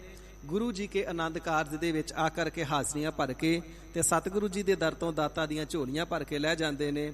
ਐਸੇ ਗਰੀਬ ਨਿਵਾਜ ਸਤਿਗੁਰੂ ਨਾਨਕ ਦੇਵ ਸੱਚੇ ਪਾਤਸ਼ਾਹ ਮਹਾਰਾਜ ਸਾਹਿਬ ਜੀ ਦੇ ਵਿਆਹ ਪੁਰਬ ਦੀਆਂ ਦੇਸਾਂ ਪ੍ਰਦੇਸਾਂ ਵਿੱਚ ਵਸਦੀਆਂ ਸਮੂਹ ਗੁਰੂ ਨਾਨਕ ਨਾਮ ਲੇਵਾ ਸੰਗਤਾਂ ਨੂੰ, ਸਮੂਹ ਖਾਲਸਾ ਪੰਥ ਸਰਬਤ ਲੋਕਾਈ ਨੂੰ ਬੇਅੰਤ ਬੇਅੰਤ ਬੇਅੰਤ ਵਧਾਈਆਂ ਮੁਬਾਰਕਾਂ ਹੋਣ ਜੀ। ਸਤਿਗੁਰੂ ਸੱਚੇ ਪਾਤਸ਼ਾਹ ਜੀ ਕਿਰਪਾਲਤਾ ਕਰਕੇ ਐਸੇ ਸ਼ੁਭ ਅਵਸਰ ਦੇ ਸਮੇਂ ਤੇ ਸਾਡੀਆਂ ਸਾਰਿਆਂ ਦੀਆਂ ਝੋਲੀਆਂ ਖੁਸ਼ੀਆਂ ਦੇ ਨਾਲ ਭਰ ਦੇਣ। ਹੁਣ ਪਾਵਨ ਸ੍ਰੀ ਗੁਰੂ ਗ੍ਰੰਥ ਸਾਹਿਬ ਸੱਚੇ ਪਾਤਸ਼ਾਹ ਮਹਾਰਾਜ ਜੀ ਦੀ ਅੰਮ੍ਰਿਤਮਈ ਗੁਰਬਾਣੀ ਦੀ ਲੜੀਵਾਰ ਕਥਾ ਵਿਚਾਰ ਕੁਝ ਕੁ ਸਮੇਂ ਵਾਸਤੇ ਸਰਵਣ ਕਰਕੇ ਸਤਿਗੁਰੂ ਜੀ ਦੀਆਂ ਹੋਰ ਖੁਸ਼ੀਆਂ ਪ੍ਰਾਪਤ ਕਰਨੇ ਦਾ ਯਤਨ ਕਰੀਏ ਜੀ। ਸਹਿਤ ਪਿਆਰ ਦੇ ਉਚਾਰਨਾ ਕਰੀਏ। ਸਤਨਾਮ ਸ੍ਰੀ ਵਾਹਿਗੁਰੂ ਸਾਹਿਬ ਜੀ। ਸਤਨਾਮ ਸ੍ਰੀ ਵਾਹਿਗੁਰੂ ਸਾਹਿਬ ਜੀਓ। ਗੌੜੀ ਮਹੱਲਾ ਪੰਜਵਾ। ਸਤਿਗੁਰੂ ਨਾਨਕ ਦੇਵ ਸੱਚੇ ਪਾਤਸ਼ਾਹ ਮਹਾਰਾਜ ਸਾਹਿਬ ਜੀਆਂ ਦੇ ਪੰਜਵੇਂ ਸਰਗੁਣ ਸਰੂਪ, ਪੰਜਵੇਂ ਪਾਤਸ਼ਾਹ, ਸ਼ਹੀਦਾਂ ਦੇ ਸਿਰਤਾਜ, ਸ਼ਾਂਤੀ ਦੇ ਪੁੰਜ, ਗੁਰਬਾਣੀ ਦੇ ਮੁਜੱਸਮੇ, ਧੀਰਜ ਧਾਰੀ, ਪਰਉਪਕਾਰੀ ਆਪ ਜੀ ਦੇ ਪਾਸ ਜਗਿਆਸੂ ਜਨ ਆਏ ਨੇ ਤੇ ਆ ਕਰਕੇ ਬੇਨਤੀ ਕਰਨਾ ਕੀਤੀ, ਇਹ ਸੱਚੇ ਸਾਹਿਬ ਜੀ ਅਕਾਲ ਪੁਰਖ ਵਾਹਿਗੁਰੂ ਜੀ ਤੋਂ ਕੀ ਮੰਗਣਾ ਚਾਹੀਦਾ ਹੈ? ਐਸੀ ਦਾਤ ਜਿਹੜੀ ਨਖੁੱਟਦੀ ਨਾ ਹੋਵੇ, ਜਿਹੜੀ ਸਥਿਰ ਹੋਵੇ, ਜਿਹੜੀ ਸੁਖਦਾਤੀ ਹੋਵੇ। ਮਹਾਰਾਜ ਐਸੀ ਕਿਹੜੀ ਮੰਗ ਵਾਹਿਗੁਰੂ ਜੀ ਤੋਂ ਮੰਗੀਏ? ਹੈ ਤੇ ਅਸੀਂ ਵਾਹਿਗੁਰੂ ਜੀ ਦੇ ਦਰ ਦੇ ਮੰਗਤੇ ਹਾਂ, ਹੈ ਤੇ ਆਪ ਜੀ ਦੇ ਦਰ ਦੇ ਮੰਗਤੇ ਹਾਂ, ਪਰ ਸੱਚੇ ਪਾਤਸ਼ਾਹ ਮੰਗਤੇ ਵੀ ਇੰਨੇ ਨਿਕੰਮੇ ਆ ਕਿ ਸਾਨੂੰ ਮੰਗਣਾ ਵੀ ਨਹੀਂ ਆਉਂਦਾ, ਮੰਗਣਾ ਵੀ ਨਹੀਂ ਆਉਂਦਾ। ਇਹ ਤਾਂ ਗਰੀਬ ਨਿਵਾਜ ਸਤਿਗੁਰੂ ਸੱਚੇ ਪਾਤਸ਼ਾਹ ਜੀ ਨੇ ਸਾਡੇ ਤੇ ਬੜੀਆਂ ਬਖਸ਼ਿਸ਼ਾਂ ਕੀਤੀਆਂ ਨੇ ਕਿ ਸਾਨੂੰ ਮੰਗਤਿਆਂ ਨੂੰ ਜਿੱਥੇ ਦਾਤਾਂ ਦਿੱਤੀਆਂ ਨੇ ਉੱਥੇ ਦਾਤਾਂ ਮੰਗਣੀਆਂ ਵੀ ਸਿਖਾਈਆਂ ਨੇ। ਭਲਿਓ ਜੇ ਮੰਗਣਾ ਨਹੀਂ ਆਉਂਦਾ ਤੇ ਗੁਰੂ ਕੀ ਸ਼ਰਨ ਵਿੱਚ ਆ ਜਾਓ, ਸਤਿਗੁਰੂ ਜੀ ਮੰਗਣਾ ਵੀ ਸਿਖਾਉਂਦੇ ਨੇ। ਗੁਰੂ ਕੇ ਦਰ ਤੋਂ ਮੰਗੀਏ ਕਿਵੇਂ? ਮੰਗਣਾ ਮੰਗਨ ਨੀਕਾ ਹਰ ਜਸ ਗੁਰ ਤੇ ਮੰਗਣਾ। ਸਾਰਿਆਂ ਦੇ ਨਾਲੋਂ ਵੱਡੀ ਦਾਤ ਹੈ ਸਤਿਗੁਰੂ ਜੀ ਦੇ ਪਾਸੋਂ ਆ ਕੇ ਹਰੀ ਜੀ ਦਾ ਜਸ ਮੰਗਣਾ, ਵਾਹਿਗੁਰੂ ਜੀ ਦੇ ਨਾਮ ਦਾ ਸਿਮਰਨ ਮੰਗਣਾ। ਸੱਚੇ ਪਾਤਸ਼ਾਹ ਕਿਰਪਾਲਤਾ ਕਰਕੇ ਸਾਡੀ ਝੋਲੀ ਦੇ ਅੰਦਰ, ਹਿਰਦੇ ਰੂਪੀ ਝੋਲੀ ਦੇ ਅੰਦਰ, ਸ਼ਰਧਾ ਰੂਪੀ ਝੋਲੀ ਦੇ ਅੰਦਰ ਨਾਮ ਦੀ ਦਾਤ ਪਾ ਦਿਓ। ਇਸ ਪ੍ਰਕਾਰ ਨਾਮ ਨੂੰ ਮੰਗਣਾ। ਗਰੀਬ ਨਿਵਾਜ ਸੱਚੇ ਪਾਤਸ਼ਾਹ ਜੀ ਆਪ ਹਰੀ ਅਕਾਲ ਪੁਰਖ ਵਾਹਿਗੁਰੂ ਜੀ ਦਾ ਸਰਗੁਣ ਸਵਰੂਪ ਹੋ, ਕਿਰਪਾਲਤਾ ਕਰਕੇ ਦੱਸੋ ਜੀ ਅਸੀਂ ਮੰਗੀਏ ਕੀ? ਤੇ ਸਤਿਗੁਰੂ ਸੱਚੇ ਪਾਤਸ਼ਾਹ ਮਹਾਰਾਜ ਜੀ ਆਪਣੇ ਆਪ ਤੋਂ ਉਪਦੇਸ਼ ਦਿੰਦੇ ਨੇ, ਆਪਣੇ ਮਨ ਤੋਂ ਉਪਦੇਸ਼ ਦਿੰਦੇ ਨੇ, ਹਿਰਦੇ ਤੋਂ ਉਪਦੇਸ਼ ਦਿੰਦੇ ਨੇ। ਸਿੱਖੋ, ਵਾਹਿਗੁਰੂ ਜੀ ਦੇ ਦਰ ਦੀ ਸਭ ਤੋਂ ਵੱਡੀ ਦਾਤ ਵਾਹਿਗੁਰੂ ਜੀ ਦਾ ਨਾਮ ਹੈ। ਕਿਉਂਕਿ ਜਿਹੜਾ ਵਾਹਿਗੁਰੂ ਜੀ ਦੇ ਪਾਸੋਂ ਵਾਹਿਗੁਰੂ ਜੀ ਦਾ ਨਾਮ ਮੰਗਣਾ ਨਾ, ਅਸਲ ਦੇ ਵਿੱਚ ਇਹ ਵਾਹਿਗੁਰੂ ਜੀ ਦੇ ਦਰ ਤੋਂ ਵਾਹਿਗੁਰੂ ਜੀ ਨੂੰ ਹੀ ਮੰਗ ਲੈਣਾ ਹੈ। ਨਾਮ ਵਿੱਚ ਤੇ ਨਾਮੀ ਵਿੱਚ ਭੇਦ ਨਹੀਂ, ਵਾਹਿਗੁਰੂ ਜੀ ਦੇ ਵਿੱਚ ਤੇ ਵਾਹਿਗੁਰੂ ਜੀ ਦੇ ਸਿਮਰਨ ਵਿੱਚ ਭੇਦ ਨਹੀਂ। ਇਸ ਕਰਕੇ ਜਿਹੜਾ ਸਿਮਰਨ ਮੰਗ ਲੈਣਾ ਹੈ ਅਸਲ ਦੇ ਵਿੱਚ ਉਹ ਵਾਹਿਗੁਰੂ ਜੀ ਦੇ ਪਾਸੋਂ ਵਾਹਿਗੁਰੂ ਜੀ ਨੂੰ ਹੀ ਮੰਗ ਲੈਣਾ ਹੈ। ਇਸ ਕਰਕੇ ਪਿਆਰਿਓ, ਅਸੀਂ ਤਾਂ ਵਾਹਿਗੁਰੂ ਜੀ ਦੇ ਦਰ ਤੋਂ ਨਾਮ ਦੀ ਹੀ ਦਾਤ ਮੰਗਦੇ ਹਾਂ। ਮਹਾਰਾਜ ਗਰੀਬ ਨਿਵਾਜ ਜੀ ਜਿਵੇਂ ਆਪ ਜੀ ਨਾਮ ਦੀ ਦਾਤ ਮੰਗਦੇ ਹੋ, ਸਾਨੂੰ ਵੀ ਮੰਗਣਾ ਸਿਖਾ ਦਿਓ। ਤੇ ਸਾਹਿਬ ਜੀ ਗੌੜੀ ਰਾਗ ਦੇ ਅੰਦਰ ਪਾਵਨ ਉਪਦੇਸ਼ ਦੀ ਬਖਸ਼ਿਸ਼ ਕਰਦੇ ਹਨ। ਕਰ ਕਰ ਟਹਲ ਰਸਨਾ ਗੁਣ ਗਾਵੋ। ਅਸੀਂ ਵਾਹਿਗੁਰੂ ਜੀ ਦੇ ਦਰ ਤੋਂ ਇਹ ਮੰਗਦੇ ਹਾਂ, ਇਹ ਵਾਹਿਗੁਰੂ ਜੀ ਸਾਡੇ ਉੱਪਰ ਐਸੀ ਕਿਰਪਾ ਕਰੋ। ਕਰ ਕਰ ਟਹਿਲ, ਕਰ ਦਾ ਅਰਥ ਹੈ ਹੱਥ। ਪਹਿਲਾ ਹੈ ਕੱਕਾ ਰਾਰਾ ਕਰ, ਇਸ ਦਾ ਅਰਥ ਹੈ ਹੱਥ। ਤੇ ਦੂਸਰਾ ਹੈ ਕੱਕਾ ਰਾਰੇ ਸਿਹਾਰੀ ਕਾਰੇ, ਇਸ ਦਾ ਭਾਵ ਹੈ ਕਰਦੇ ਰਹੀਏ। ਹੱਥਾਂ ਦੇ ਨਾਲ ਕਰਦੇ ਰਹੀਏ। ਵਾਹਿਗੁਰੂ ਜੀ ਸਾਡੇ ਉੱਪਰ ਐਸੀ ਕਿਰਪਾ ਕਰੋ, ਅਸੀਂ ਆਪਣੇ ਹੱਥਾਂ ਦੇ ਨਾਲ ਆਪ ਜੀ ਦੀ ਟਹਿਲ ਸੇਵਾ ਸਦਾ ਕਰਦੇ ਹੀ ਰਹੀਏ। ਰਸਨਾ ਗੁਣ ਗਾਵੋ, ਜਿੱਥੇ ਹੱਥਾਂ ਦੇ ਨਾਲ ਆਪ ਜੀ ਦੀ ਟਹਿਲ ਕਰੀਏ, ਆਪ ਜੀ ਦੀ ਸੇਵਾ ਕਰੀਏ, ਉਥੇ ਰਸਨਾ ਦੇ ਨਾਲ, ਜ਼ੁਬਾਨ ਦੇ ਨਾਲ, ਵਾਕ ਇੰਦਰੇ ਦੇ ਨਾਲ ਆਪ ਜੀ ਦੇ ਗੁਣਾਂ ਨੂੰ, ਆਪ ਜੀ ਦੀਆਂ ਵਡਿਆਈਆਂ ਨੂੰ ਸਦਾ ਹੀ ਗਾਇਨ ਕਰਦੇ ਰਹੀਏ।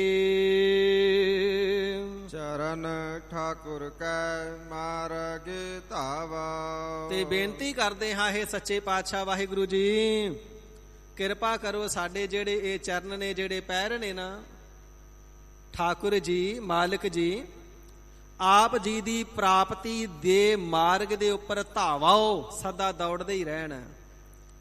ਆਪ ਜੀ ਦੀ ਪ੍ਰਾਪਤੀ ਦਾ ਮਾਰਗ ਸਾਡੇ ਚਰਨਾਂ ਨੂੰ ਕਦੇ ਖੁੰਝ ਨਾ ਜਾਵੇ।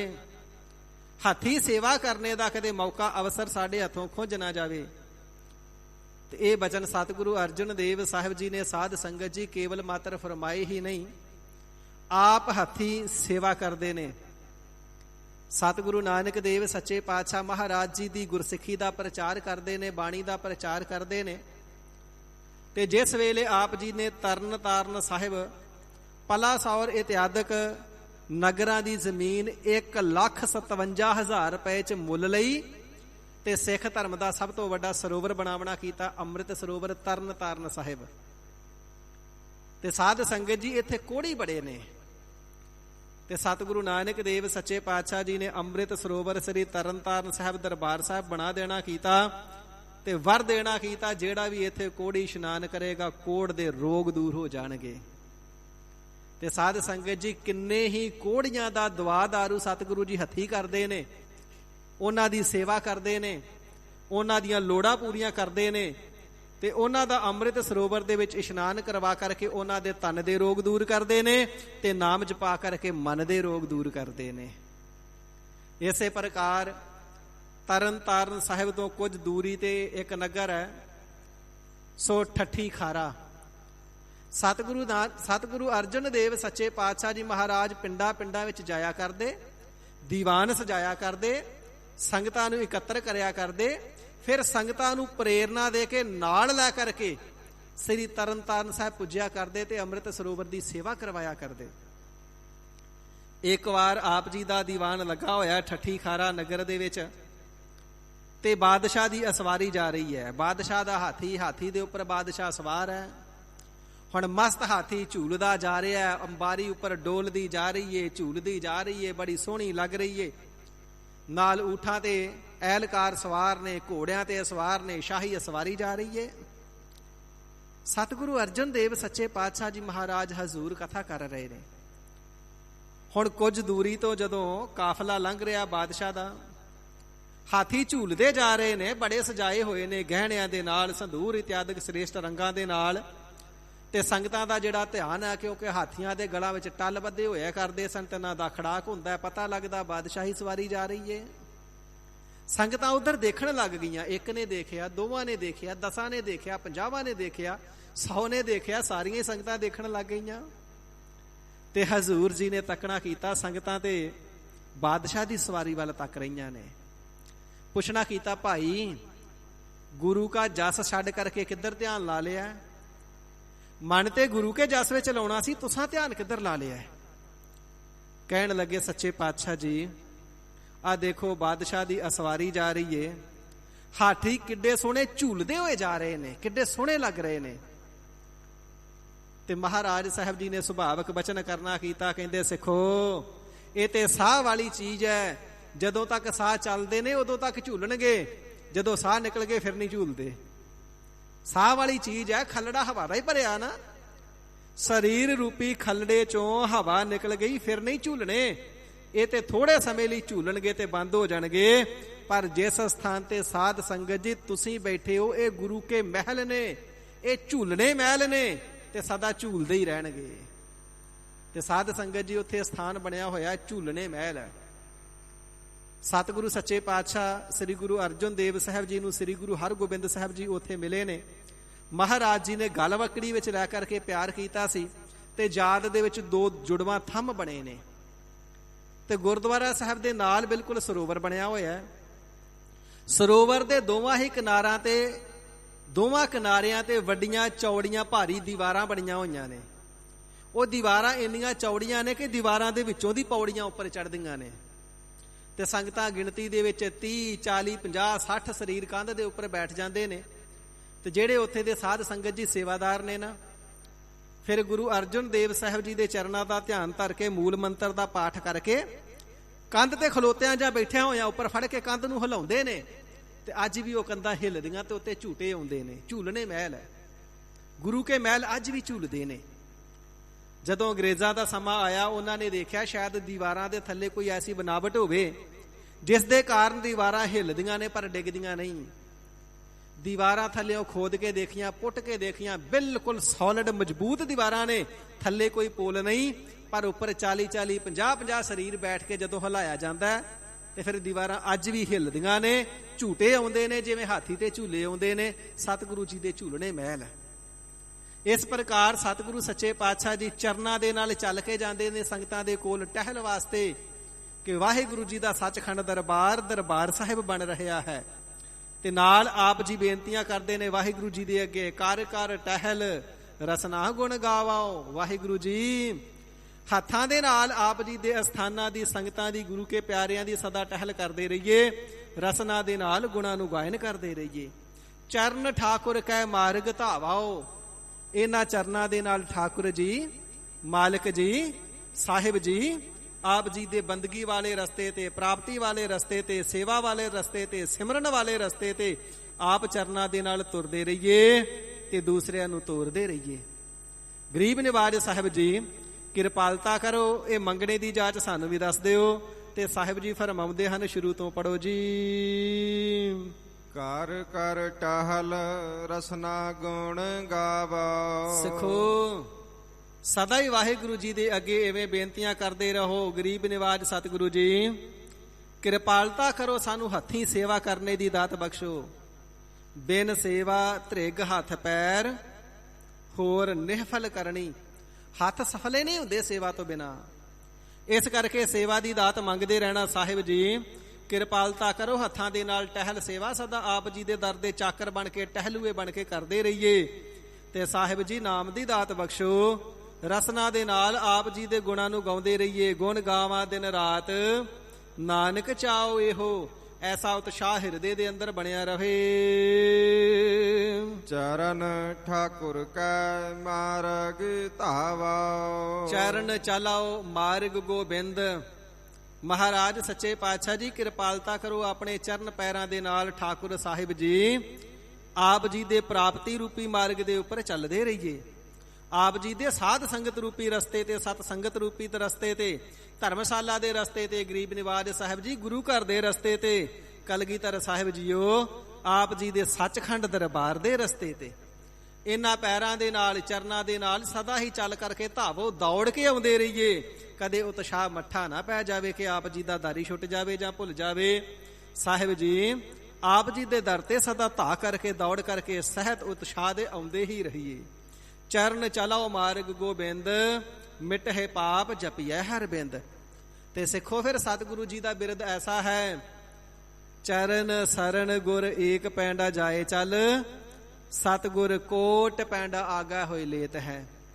ਜਿਹੜੇ ਪਿਆਰੇ ਭਾਵਨਾ ਦੇ ਨਾਲ ਗਰੀਬ ਨਿਵਾਜ ਸਾਹਿਬ ਜੀ ਦੇ ਰਸਤੇ ਤੇ ਚੱਲ ਕੇ ਆਉਂਦੇ ਨੇ, ਸਤਿਗੁਰੂ ਜੀ ਇੱਕ ਇੱਕ ਕਦਮ ਦਾ ਸਵਾਗਤ ਐਵੇਂ ਕਰਦੇ ਨੇ, ਕਰੋੜਾਂ ਕਦਮ ਪ੍ਰੇਮਾ ਭਗਤੀ ਦੇ ਮਾਰਗ ਤੇ ਅੱਗੋਂ ਲੈਣ ਜਾਂਦੇ ਹਨ ਜੀ। ਭਲੋ ਸਮੋ ਸਿਮਰਨ ਕੀ ਬਰੀਆ। ਸੋ ਗਰੀਬ ਨਿਵਾਜ ਸਾਹਿਬ ਜੀ ਭਾਵੇਂ ਕਿ ਪਦਾਰਥ ਤਾਂ ਹੋਰ ਵੀ ਅਸੀਂ ਬਹੁਤ ਲੋੜਦੇ ਆਂ, ਲੋੜਾਂ ਹੋਰ ਵੀ ਬਹੁਤ ਨੇ, ਪਰ ਆਪ ਜੀ ਨੇ ਨਾਮ ਦੀ ਹੀ ਬਾਤ ਕਹੀ ਹੈ ਕਿ ਨਾਮ ਮੰਗਣਾ ਹੈ, ਹੱਥੀਂ ਟਹਿਲ ਮੰਗਣੀ ਤੇ ਜ਼ੁਬਾਨ ਨਾਲ ਰਸਨਾ ਦੁਆਰਾ ਨਾਮ ਜਪਣਾ ਮੰਗਣਾ ਹੈ।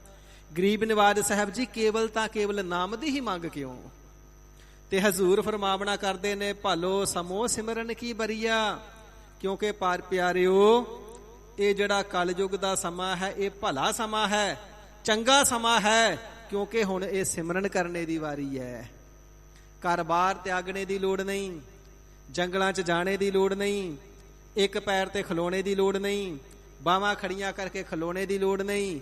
ਸਿਰ ਥੱਲੇ ਨੂੰ ਪੈਰ ਉੱਪਰ ਨੂੰ ਕਰਨੇ ਦੀ ਲੋੜ ਨਹੀਂ, ਪੁੱਠਾ ਲਟਕਣੇ ਦੀ ਲੋੜ ਨਹੀਂ, ਭੁੱਖੇ ਰਹਿਣੇ ਦੀ ਲੋੜ ਨਹੀਂ। ਇਸ ਪ੍ਰਕਾਰ ਅਕਾਲ ਪੁਰਖ ਵਾਹਿਗੁਰੂ ਜੀ ਦਾ ਕੇਵਲ ਤਾਂ ਕੇਵਲ ਨਾਮ ਜਪਣ ਦਾ ਸਮਾਂ ਹੈ, ਹੋਰ ਸਾਧਨਾ ਦਾ ਸਮਾਂ ਨਹੀਂ। ਤੇ ਜਿਹੜੀ ਆਪ ਜੀ ਗੱਲ ਕਰਦੇ ਹੋ ਜੀ ਪਦਾਰਥ ਤਾਂ ਹੋਰ ਵੀ ਬੜੇ ਲੋੜੀਦੇ ਨੇ। ਭੋਗ ਪਦਾਰਥ ਸਾਰੇ ਹੀ ਜਨਮਾਂ 'ਚ ਮਿਲ ਜਾਂਦੇ ਨੇ। ਐਸਾ ਕੋਈ ਜਨਮ ਨਹੀਂ ਜਿਸ ਜਨਮ ਵਿੱਚ ਇਸਤਰੀ ਦੀ ਸੰਗਤ ਨਹੀਂ ਹੁੰਦੀ। ਐਸਾ ਕੋਈ ਜਨਮ ਨਹੀਂ ਜਿਸ ਜਨਮ ਦੇ ਵਿੱਚ ਔਲਾਦ ਨਹੀਂ ਹੁੰਦੀ।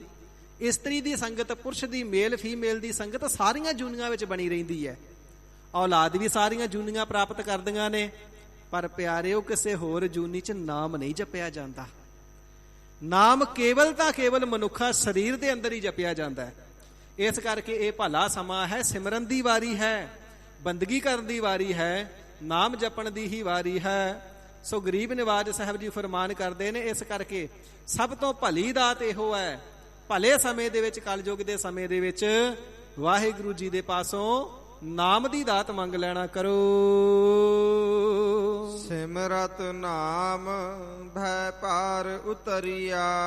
ਸੋ ਮਹਾਰਾਜ ਜੀ, ਨਾਮ ਮੰਗ ਲੈਣਾ ਕਰਾਂਗੇ ਤੇ ਪ੍ਰਾਪਤ ਕੀ ਹੋਵੇਗਾ? ਹਜ਼ੂਰ ਫਰਮਾਉਂਦੇ ਨੇ, ਸਿਮਰਤ ਨਾਮ, ਮੰਮੇ ਨੂੰ ਔਂਕੜਾ ਜਿਹੜਾ ਇੱਕ ਦਾ ਵਾਚਕ ਹੈ। ਨਾਮ ਜਪਣਾ ਹੈ ਇੱਕ ਹਰੀ ਅਕਾਲ ਪੁਰਖ ਵਾਹਿਗੁਰੂ ਜੀ ਦਾ, ਤੇ ਨਾਮ ਦਾ ਸਿਮਰਨ ਕਰਨੇ ਦੇ ਨਾਲ ਭੈ ਪਾਰ ਉਤਰਿਆ। ਇਹ ਜਿਹੜਾ ਭੈਦਾਇਕ ਸੰਸਾਰ ਸਾਗਰ ਹੈ, ਹਰ ਇੱਕ ਜੀਵ ਨੂੰ ਖੌਫ ਜ਼ਦਾ ਕਰਨੇ ਵਾਲਾ ਹੈ, ਡਰ ਦੇ ਸਹਿਤ ਕਰਨੇ ਵਾਲਾ ਹੈ। ਪਦਾਰਥਾਂ ਰੂਪੀ ਜਲ ਜਿਸ ਦੇ ਅੰਦਰ ਲਬਾਲਬ ਭਰਿਆ ਹੈ, ਕਾਮ ਕ੍ਰੋਧ ਲੋਭ ਮੋਹ ਹੰਕਾਰ ਰੂਪੀ ਇਸ ਦੇ ਅੰਦਰ ਮਗਰਮੱਛ ਹਨ, ਤ੍ਰਿਸ਼ਨਾ ਰੂਪੀ ਆਸਾ ਰੂਪੀ ਇਸ ਦੇ ਵਿੱਚ ਵੱਡੀ ਭਾਰੀ ਸ਼ਾਰਕ ਹੈ, ਵੇਲ ਹੈ ਜਿਹੜੀ ਜੀਵ ਨੂੰ ਖਾ ਜਾਂਦੀ ਹੈ। ਤੇ ਪਿਆਰਿਓ, ਜਦੋਂ ਸਹਿਤ ਪਿਆਰ ਦੇ ਨਾਮ ਜਪਿਆ ਜਾਂਦਾ ਹੈ, ਭੈ ਪਾਰ ਉਤਰਿਆ।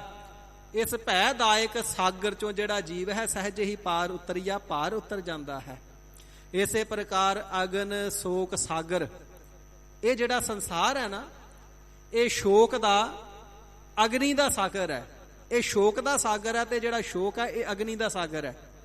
ਭਾਵ ਚਿੰਤਾ ਦੀ ਅਗਨੀ ਹੈ, ਤ੍ਰਿਸ਼ਨਾ ਦੀ ਅਗਨੀ ਹੈ, ਡਰ ਦੀ ਅਗਨੀ ਹੈ। ਇਸ ਦੇ ਵਿੱਚੋਂ ਅਕਾਲ ਪੁਰਖ ਵਾਹਿਗੁਰੂ ਜੀ ਦਾ ਨਾਮ ਸਹਿਜੇ ਹੀ ਜੀਵ ਨੂੰ ਪਾਰ ਕਰ ਦਿੰਦਾ ਹੈ। ਇਸ ਕਰਕੇ ਪਿਆਰਿਓ, ਵਾਹਿਗੁਰੂ ਜੀ ਦੇ ਨਾਮ ਦਾ ਸਿਮਰਨ ਕਰੋਗੇ, ਭੈ ਸਾਗਰ ਤੋਂ ਪਾਰ ਹੋ ਜਾਓਗੇ।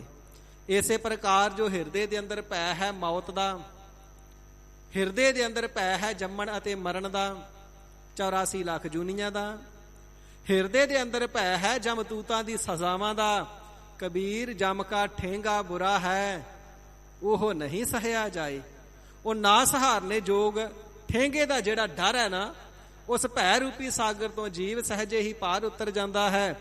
ਤੁਹਾਡੇ ਸਾਰੇ ਡਰ ਮਿਟ ਜਾਣਗੇ। ਨਿਰਭਉ ਜਪੈ ਸਗਲ ਭਉ ਮਿਟੈ। ਨਿਰਭਉ ਪ੍ਰਮਾਤਮਾ ਜੀ ਦੇ ਨਾਮ ਨੂੰ ਜਪ ਕਰਕੇ ਸਾਰੇ ਡਰ ਤੁਹਾਡੇ ਉਤਰ ਜਾਣਗੇ। ਰਹਾਉ। ਵਿਸ਼ਰਾਮ ਦੇ ਕਰਕੇ ਸਾਹਿਬ ਜੀ ਫਰਮਾਨ ਕਰਦੇ ਹਨ ਜੀ, ਨੇਤਰ ਸੰਤਨ ਕਾ ਦਰਸ਼ਨ ਪੇਖ। ਇਹ ਸੱਚੇ ਸਾਹਿਬ ਜੀ, ਸਾਡੇ ਕਰਨੇ ਦੇ ਯੋਗ ਹੋਰ ਕਿਹੜੇ ਸ੍ਰੇਸ਼ਟ ਆਚਾਰ ਕਰਤੱਵ ਨੇ? ਕਿਰਪਾਲਤਾ ਕਰਕੇ ਸਾਨੂੰ ਹੋਰ ਵੀ ਮਿੱਠੇ ਬਚਨਾਂ ਦੇ ਨਾਲ ਸੁਣਾਓ।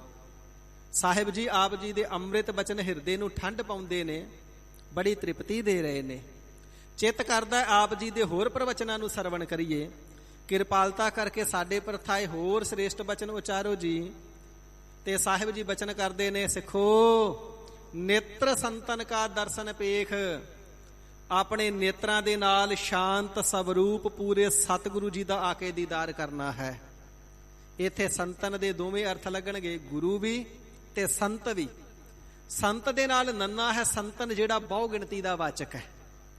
ਸੋ ਇਸ ਪ੍ਰਕਾਰ ਜਿਹੜੇ ਸਾਧੂ ਮਹਾਤਮਾ ਵਾਹਿਗੁਰੂ ਜੀ ਦੀ ਬੰਦਗੀ ਕਰਨ ਵਾਲੇ, ਸਤਿਗੁਰੂ ਜੀ ਦੇ ਪਿਆਰੇ ਨਾਮ ਦੇ ਰਸੀਏ, ਜਿਹੜੇ ਅੰਮ੍ਰਿਤ ਵੇਲੇ ਉੱਠਦੇ ਨੇ, ਨਾਮ ਵਿੱਚ ਸੁਰਤ ਇਕਾਗਰ ਕਰਦੇ ਨੇ, ਜਿਨ੍ਹਾਂ ਦਾ ਜੀਵਨ ਨਿਰਵਿਕਾਰ ਹੈ, ਨਾਮ ਜਿਨ੍ਹਾਂ ਨੂੰ ਵਿਸਰਦਾ ਨਹੀਂ, ਸਿਮਰਨ, ਨਿਮਰਤਾ ਤੇ ਤਿਆਗ ਜਿਨ੍ਹਾਂ ਦੇ ਗਹਿਣੇ ਨੇ, ਐਸੇ ਸੰਤ ਜਨਾਂ ਦਾ ਦਰਸ਼ਨ ਆਪਣੀਆਂ ਨੇਤਰਾਂ ਦੇ ਨਾਲ ਸਦਾ ਹੀ ਕਰਨਾ ਕਰੋ। ਨੇਤਰ ਪਵਿੱਤਰ ਹੋ ਜਾਂਦੇ ਨੇ, ਹਿਰਦਾ ਸ਼ਾਂਤ ਹੋ ਜਾਂਦਾ ਹੈ। ਨਾਮ ਜਪਣ ਦੇ ਵਿੱਚ ਸੁਭਾਵਿਕ ਹੀ ਮਨ ਜੁੜਦਾ ਹੈ।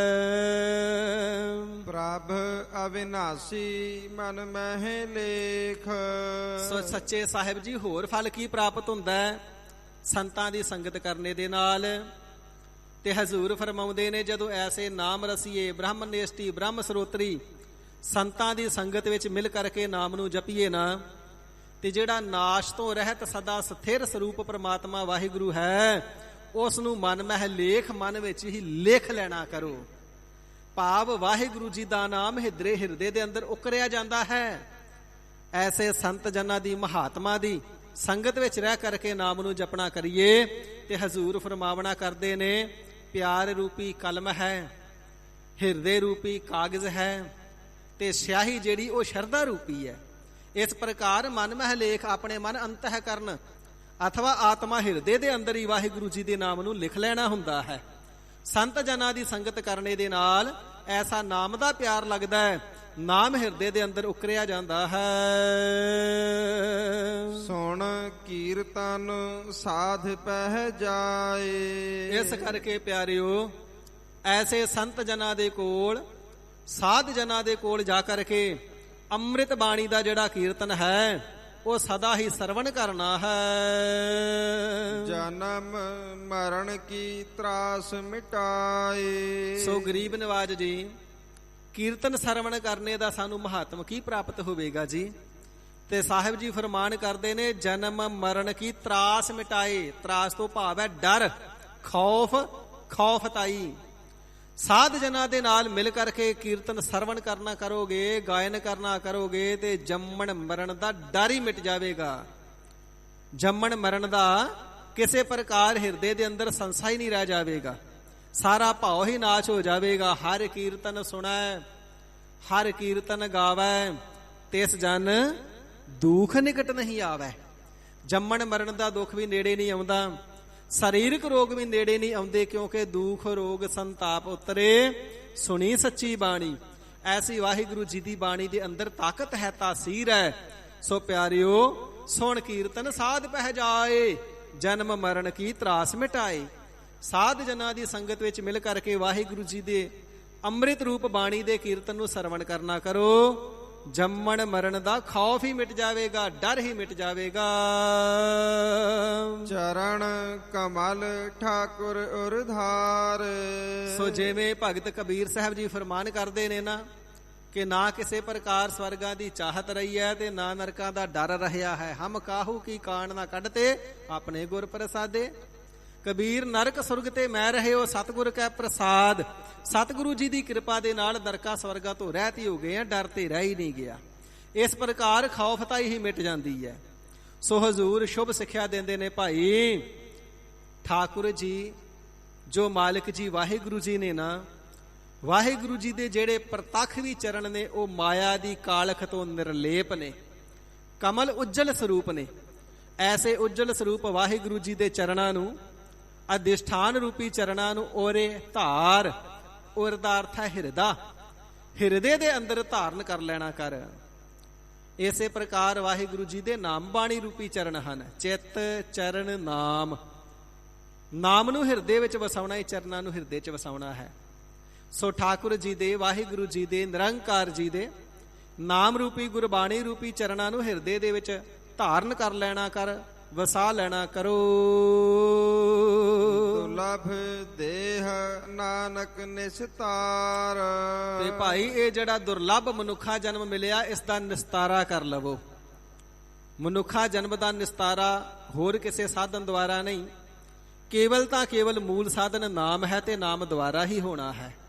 ਇਸ ਕਰਕੇ ਹਜ਼ੂਰ ਫਰਮਾਉਂਦੇ ਨੇ, ਅਬ ਕਲੂ ਆਇਓ ਰੇ, ਇੱਕ ਨਾਮ ਬੋਵਹ ਬੋਵਹੁ, ਅਨਰੂਤ ਨਾਹੀ ਨਾਹੀ, ਮਤ ਭਰਮ ਭੂਲਹੁ ਭੂਲੋਹੁ।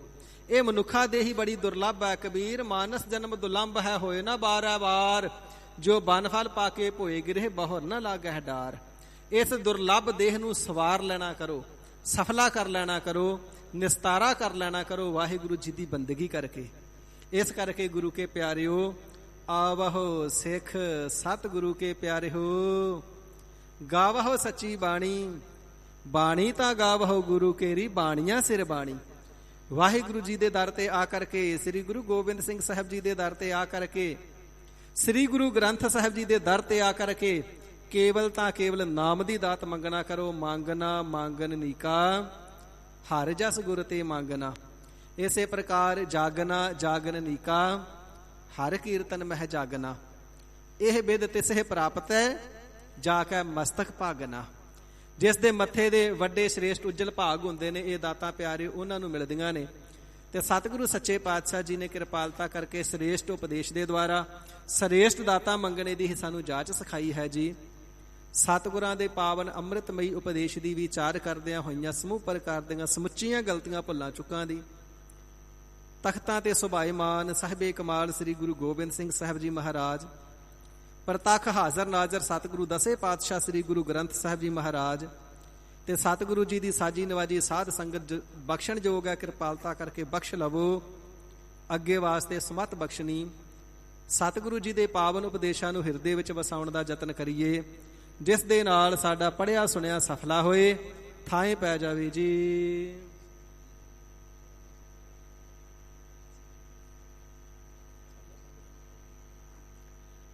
ਭਾਵੇਂ ਕਿ ਸਾਧ ਸੰਗਤ ਜੀ ਸਮੇਂ ਦੀ ਸਮਾਪਤੀ ਹੈ, ਪਰ ਹੁਕਮ ਆਇਆ ਹੈ ਕਿ ਕਥਾ ਕੁਝ ਸਮਾਂ ਹੋਰ ਕੀਤੀ ਜਾਵੇ।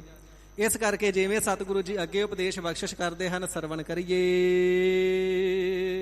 ਗੌੜੀ ਮਹੱਲਾ ਪੰਜਵਾਂ। ਸਤਿਗੁਰੂ ਅਰਜਨ ਦੇਵ ਸੱਚੇ ਪਾਤਸ਼ਾਹ ਮਹਾਰਾਜ ਪਰਮ ਕਿਰਪਾਲੂ ਸਾਹਿਬ ਜੀ ਗੌੜੀ ਰਾਗ ਦੇ ਅੰਦਰ ਪਾਵਨ ਉਪਦੇਸ਼ ਦੀ ਬਖਸ਼ਿਸ਼ ਕਰਦੇ ਹਨ ਜੀ। ਜਾ ਕਉ ਆਪਣੀ ਕਿਰਪਾ ਧਾਰੈ। ਹੇ ਗਰੀਬ ਨਿਵਾਜ ਸਾਹਿਬ ਜੀ, ਅਕਾਲ ਪੁਰਖ ਵਾਹਿਗੁਰੂ ਜੀ ਦੀ ਕਿਰਪਾ ਦੀ ਨਿਸ਼ਾਨੀ ਕੀ ਹੈ? ਸਾਨੂੰ ਕਿਵੇਂ ਪਤਾ ਲੱਗੇ ਕਿ ਸਾਡੇ ਉੱਪਰ ਅਕਾਲ ਪੁਰਖ ਵਾਹਿਗੁਰੂ ਜੀ ਦੀ ਨਜ਼ਰ ਹੋ ਰਹੀ ਏ, ਕਿਰਪਾ ਹੋ ਰਹੀ ਏ? ਸੱਚੇ ਪਾਤਸ਼ਾਹ ਐਸੇ ਅਲਪਾਗਾਂ, ਸਾਨੂੰ ਕਿਰਪਾ ਤੇ ਕਰੋਪੀ ਦਾ ਫਰਕ ਕਰਨਾ ਨਹੀਂ ਆਉਂਦਾ। ਤਿੰਨ ਹੀ ਅੱਖਰ ਕਿਰਪਾ ਦੇ ਨੇ, ਉਹੋ ਹੀ ਤਿੰਨ ਅੱਖਰ ਕਰੋਪੀ ਦੇ ਨੇ। ਤੇ ਸੱਚੇ ਪਾਤਸ਼ਾਹ ਨਿਰਣਾ ਕਰਨਾ ਸਾਨੂੰ ਨਹੀਂ ਆਉਂਦਾ। ਐਸੇ ਅਲਪੱਗ ਅਤੇ ਭੁੱਲੜਿਆਂ ਲੈਣੀ ਹੁੰਦੀ ਏ ਕਿਰਪਾ, ਤੇ ਦੁਸ਼ਕਰਮ ਕਰ ਬੈਠਦੇ ਆ ਤੇ ਕਰੋਪੀ ਲੈ ਲੈਨੇ ਆ। ਸਮਝ ਨਹੀਂ ਆਉਂਦੀ ਕਿ ਕਰੋਪੀ ਦਾ ਸ਼ਿਕਾਰ ਨਾ ਹੋ ਕਰਕੇ ਕਿਰਪਾ ਦੇ ਪਾਤਰ ਕਿਵੇਂ ਬਣੀਏ। ਅਲਪੱਗ ਜੂ ਹੋਏ ਤੇ ਸੱਚੇ ਪਾਤਸ਼ਾਹ ਭੁੱਲੜ ਐਸੇ ਆ, ਜੇ ਪਤਾ ਵੀ ਹੁੰਦਾ ਇਸ ਕੰਮ ਦੇ ਨਾਲ ਅਸੀਂ ਕਿਰਪਾ ਤੋਂ ਵਿਰਵੇ ਰਹਿ ਜਾਣਾ, ਤਾਂ ਵੀ ਭੁੱਲ ਵਸ ਉਹ ਕੰਮ ਕਰ ਲੈਨੇ ਆ ਜਿਹੜਾ ਸਾਨੂੰ ਕਿਰਪਾ ਤੋਂ ਦੂਰ ਲੈ ਜਾਂਦਾ ਹੈ। ਮਨ ਜਾਣਤ ਸਭ ਬਾਤ, ਜਾਣਤ ਹੀ ਔਗਨ ਕਰੈ, ਕਾਹੇ ਕੀ ਕੁਸਲਾਤ ਹਾਥ ਦੀਪ ਕੂਏ ਪਰੈ। ਕਈ ਵਾਰ ਗਿਆਨ ਰੂਪੀ ਦੀਵਾ, ਸਤਿਗੁਰੂ ਜੀ ਦਾ ਉਪਦੇਸ਼ ਰੂਪੀ ਦੀਵਾ ਹੱਥ 'ਚ ਹੁੰਦਾ ਹੈ ਤੇ ਪਾਪ ਕਰਮ ਫਿਰ ਕਰ ਲੈਂਦੇ ਆ। ਸਾਧ ਸੰਗਤ ਜੀ ਜਿਹੜਾ ਠੇਕੇ ਜਾਂਦਾ, ਉਹਨੂੰ ਕਿਹੜਾ ਪਤਾ ਨਹੀਂ ਸ਼ਰਾਬ ਪੀਣੀ ਮਾੜੀ ਹੈ? ਉਹਨੂੰ ਕਿਹੜਾ ਪਤਾ ਨਹੀਂ ਸਤਿਗੁਰੂ ਸੱਚੇ ਪਾਤਸ਼ਾਹ ਜੀ ਦੀ ਖੁਸ਼ੀ ਨਹੀਂ ਮਿਲਣੀ, ਕਿਰਪਾ ਨਹੀਂ ਮਿਲਣੀ, ਕਰੋਪੀ ਮਿਲ ਜਾਣੀ ਹੈ? ਉਹਨੂੰ ਕਿਹੜਾ ਪਤਾ ਨਹੀਂ ਕਿ ਇਹਨੇ ਬਿਮਾਰੀਆਂ ਹਟਾਉਣੀਆਂ ਨਹੀਂ, ਲਾਉਣੀਆਂ ਨੇ? ਮਨ ਜਾਣਦਾ ਸਾਰੀ ਗੱਲ ਨੂੰ। ਚੋਰ ਨੂੰ ਪਤਾ ਹੀ ਹੈ ਜੇ ਫੜਿਆ ਗਿਆ ਮਾਰ ਬੜੀ ਪੈਣੀ ਹੈ, ਲੱਤਾਂ ਬਾਹਾਂ ਤੋੜ ਦੇਣਗੇ, ਜੇਲ੍ਹ 'ਚ ਦੇ ਦੇਣਗੇ, ਕਈ ਸਾਲ ਦੀ ਸਜ਼ਾ ਹੋ ਜਾਣੀ ਹੈ। ਲੜਾਈ ਕਰਨ ਵਾਲੇ ਨੂੰ ਪਤਾ ਹੈ ਮੈਂ ਲੱਤਾਂ ਵੱਢਣੀਆਂ ਅਗਲੇ ਦੀਆਂ, ਛੱਬੀ ਬਾਣੀ ਜਾਣੀ ਹੈ, ਅੰਦਰ ਦੇ ਹੀ ਦੇਣਾ, ਸਜ਼ਾ ਹੋ ਹੀ ਜਾਣੀ ਹੈ। ਕਾਤਲ ਨੂੰ ਪਤਾ ਜੇ ਫੜਿਆ ਗਿਆ ਤੇ ਉਮਰ ਕੈਦ ਜਾਂ ਫਾਂਸੀ ਹੋ ਹੀ ਸਕਦੀ ਹੈ। ਪਤਾ ਹੈ, ਪਾਪ ਕਰਮ ਦਾ ਪਤਾ ਹੈ, ਬੁਰੇ ਦਾ ਪਤਾ ਹੈ, ਚੰਗੇ ਦਾ ਪਤਾ ਹੈ, ਪਰ ਔਗਣਿਆਰੇ ਐਸੇ ਆ ਮਹਾਰਾਜ, ਟਲਦੇ ਨਹੀਂ। ਸੱਚੇ ਪਾਤਸ਼ਾਹ ਕਿਰਪਾਲਤਾ ਕਰਕੇ ਮਿਹਰ ਕਰਕੇ ਐਸਾ ਅੰਮ੍ਰਿਤਮਈ ਉਪਦੇਸ਼ ਬਖਸ਼ੋ, ਜਿਸ ਦੇ ਨਾਲ ਅਸੀਂ ਸਤਿਗੁਰੂ ਜੀ ਆਪ ਜੀ ਦੀ ਕਿਰਪਾ ਦੇ ਪਾਤਰ ਬਣ ਜਾਈਏ, ਵਾਹਿਗੁਰੂ ਜੀ ਦੀ ਕਿਰਪਾ ਦੇ ਪਾਤਰ ਬਣ ਜਾਈਏ, ਤੇ ਸਾਨੂੰ ਕਿਰਪਾ ਦੀ ਪਛਾਣ ਆ ਜਾਵੇ ਕਿ ਕਿਰਪਾ ਆਉਣੀ ਕਿਵੇਂ ਹੈ ਤੇ ਗੁਨਾਹਾਂ ਤੋਂ ਬਚਣਾ ਕਿਵੇਂ ਹੈ। ਤੇ ਧੀਰਜ ਧਾਰੀ ਗਰੀਬ ਨਿਵਾਜ ਸਤਿਗੁਰੂ ਜੀ ਗੌੜੀ ਰਾਗ ਦੇ ਅੰਦਰ ਪਾਵਨ ਉਪਦੇਸ਼ ਦੀ ਬਖਸ਼ਿਸ਼ ਕਰਦੇ ਹਨ ਜੀ। ਜਾਖੋ ਜਾ ਕਉ ਆਪਣੀ ਕਿਰਪਾ ਧਾਰੈ। ਹੇ ਭਾਈ, ਕਿਰਪਾ ਦੇ ਸਾਗਰ, ਕਿਰਪਾ ਨਿਧਾਨ, ਗੁਣੀ ਨਿਧਾਨ ਹਰੀ ਅਕਾਲ ਪੁਰਖ ਵਾਹਿਗੁਰੂ ਆਪ ਜੀ ਨੇ। ਕਾਰਨ ਆਲੈ ਹੈ ਅਰੇ ਘਾਲੈ ਹੈ। ਕਾਰਨ ਆਲੈ, ਕਰੁਣਾ ਆਲੈ, ਆਲੈ ਦਾ ਅਰਥ ਹੈ ਘਰ। ਹਰੀ ਅਕਾਲ ਪੁਰਖ ਜੀ ਕਰੁਣਾ ਦਾ ਘਰ ਨੇ, ਕਿਰਪਾ ਦਾ ਘਰ ਨੇ। ਕਿਰਪਾ ਹੀ ਕਿਰਪਾ ਕਰਦੇ ਨੇ, ਕਿਰਪਾ ਦੀ ਬਾਰਿਸ਼ ਹੀ ਕਰ ਦਿੰਦੇ ਨੇ, ਮੀਂਹ ਹੀ ਵਰਸਾ ਦਿੰਦੇ ਕਿਰਪਾ ਦਾ। ਤੇ ਜਿਸ ਜੀਵ ਦੇ ਉੱਪਰ ਸਤਿਗੁਰੂ ਜੀ ਅਕਾਲ ਪੁਰਖ ਵਾਹਿਗੁਰੂ ਜੀ ਦੇ ਸਰਗੁਣ ਸਰੂਪ ਨੇ, ਤਰੁੱਠ ਪੈਂਦੇ ਨੇ, ਮਿਹਰ ਕਰਦੇ ਨੇ ਨਾ, ਫਿਰ ਆਪ ਤਰਸ ਕਰਕੇ ਜਿਸ ਜੀਵ ਦੇ ਉੱਪਰ ਆਪਣੀ ਕਿਰਪਾ ਦ੍ਰਿਸ਼ਟੀ ਨੂੰ ਧਾਰਨ ਕਰਦੇ ਹਨ। ਸੋ ਜਨ ਰਸਨਾ ਨਾਮ ਉਚਾਰੈ। ਉਹ ਵਾਹਿਗੁਰੂ ਜੀ ਦੇ ਜਨ, ਉਹ ਵਾਹਿਗੁਰੂ ਜੀ ਦੇ ਪਿਆਰੇ ਰਸਨਾ ਦੇ ਨਾਲ, ਜ਼ੁਬਾਨ ਦੇ ਨਾਲ ਨਾਮ ਨੂੰ ਉਚਾਰਦੇ ਨੇ। ਇਹ ਕਿਰਪਾ ਦੀ ਨਿਸ਼ਾਨੀ ਹੈ। ਸਾਧ ਸੰਗਤ ਜੀ, ਜੇ ਕਿਤੇ ਪ੍ਰਮਾਤਮਾ ਨਾ ਕਰੇ ਐਸਾ ਸਮਾਂ ਆਵੇ, ਪਰ ਐਸਾ ਸਮਾਂ ਆ ਜਾਵੇ ਕਿ ਅੰਮ੍ਰਿਤ ਵੇਲਾ ਖੁੰਝ ਜਾਵੇ ਨਾ, ਤੇ ਫਿਰ ਸਮਝ ਲਓ ਕਿ ਅੱਜ ਸਾਡੇ ਤੇ ਕਿਰਪਾ ਨਹੀਂ ਹੋਈ।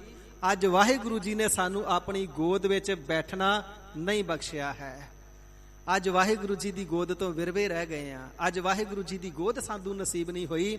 ਅੱਜ ਸਾਡਾ ਕੋਈ ਦੁਸ਼ਕਰਮ ਅੱਗੇ ਆ ਗਿਆ, ਮਾੜਾ ਕਰਮ ਅੱਗੇ ਆ ਗਿਆ, ਜਿਸ ਨੇ ਸਾਨੂੰ ਵਾਹਿਗੁਰੂ ਜੀ ਦੀ ਗੋਦ ਵਿੱਚੋਂ ਹੀ ਖਿੱਚ ਲੈਣਾ ਕੀਤਾ ਹੈ। ਨਾਮ ਜੂ ਨਹੀਂ ਜਪਿਆ, ਨਿਤਨੇਮ ਜੂ ਰਹਿ ਗਿਆ, ਸਿਮਰਨ ਤੋਂ ਜੂ ਵਿਰਵੇ ਰਹਿ ਗਏ। ਸਿਮਰਨ ਦੀ ਨਿਸ਼ਾਨੀ ਇਹ ਹੈ, ਜਾ ਕਉ ਆਪਣੀ ਕਿਰਪਾ ਧਾਰੈ, ਸੋ ਜਨ ਰਸਨਾ ਨਾਮ ਉਚਾਰੈ।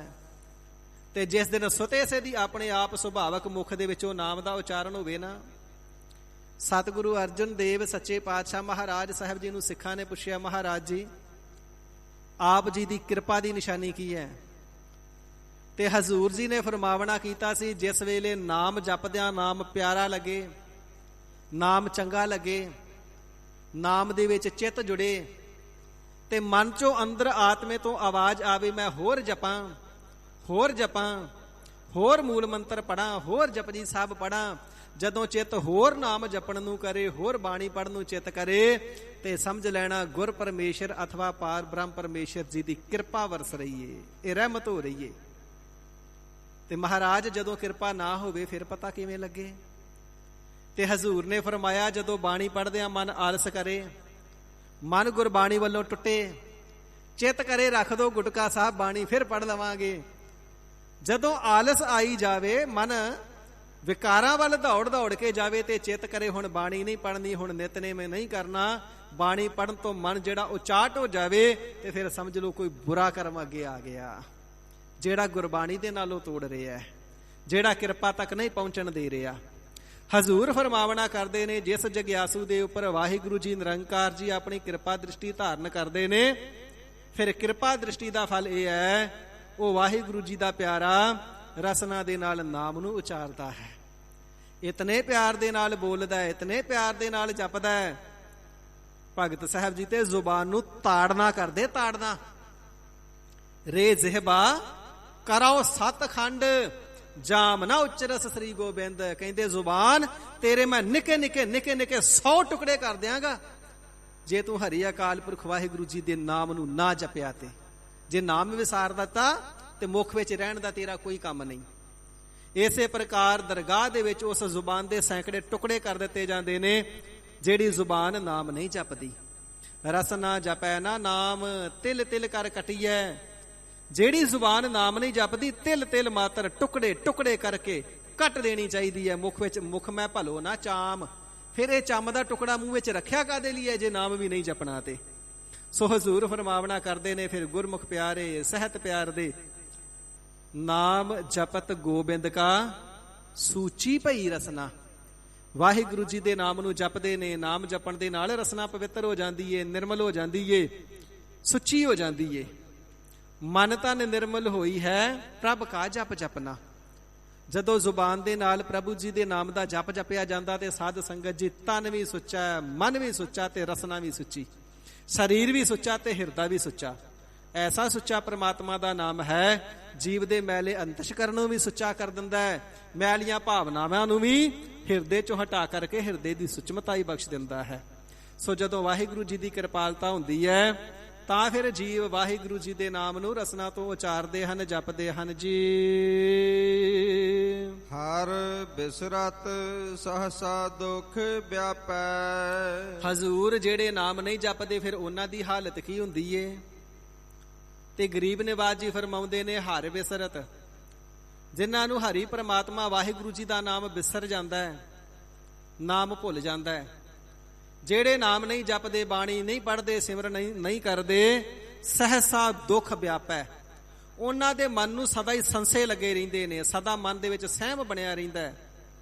ਮਾਇਆ ਦੇ ਵਿਛੋੜੇ ਦਾ ਸਹਿਮ, ਸੰਬੰਧੀ ਇਤਿਆਦਿਕ ਪੁੱਤਰ ਕੋਈ ਚੜ੍ਹਾਈ ਨਾ ਕਰ ਜਾਵੇ ਸਹਿਮ, ਕੋਈ ਸਰੀਰ ਰੋਗੀ ਢਿੱਲਾ ਹੋ ਜਾਵੇ ਤੇ ਝੱਟ ਹਿਰਦਾ ਸਹਿਮ ਜਾਂਦਾ, ਕੁਛ ਹੋ ਨਾ ਜਾਵੇ, ਕੋਈ ਭਾਣਾ ਨਾ ਵਾਪਰ ਜਾਵੇ।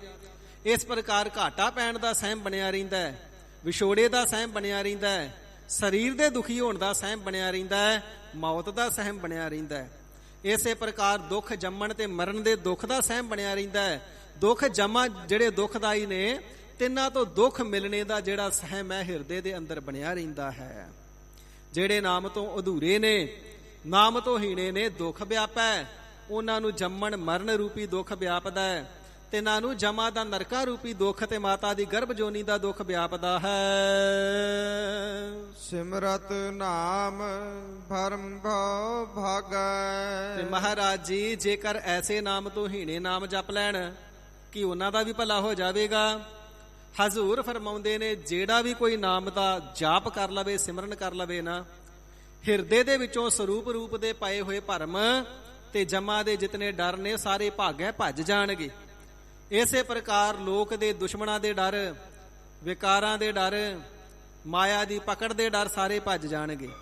ਜੰਮਣ ਮਰਨ ਦੇ ਦੁੱਖ ਤੇ ਇਹਨਾਂ ਦੇ ਭਾਉ ਭਾਗੈ, ਜਿਹੜੇ ਭਾਉ ਡਰ ਨੇ ਨਸ ਜਾਣਗੇ। ਸਿਮਰਤ ਨਾਮ ਭਰਮ ਭਉ ਭਾਗੈ।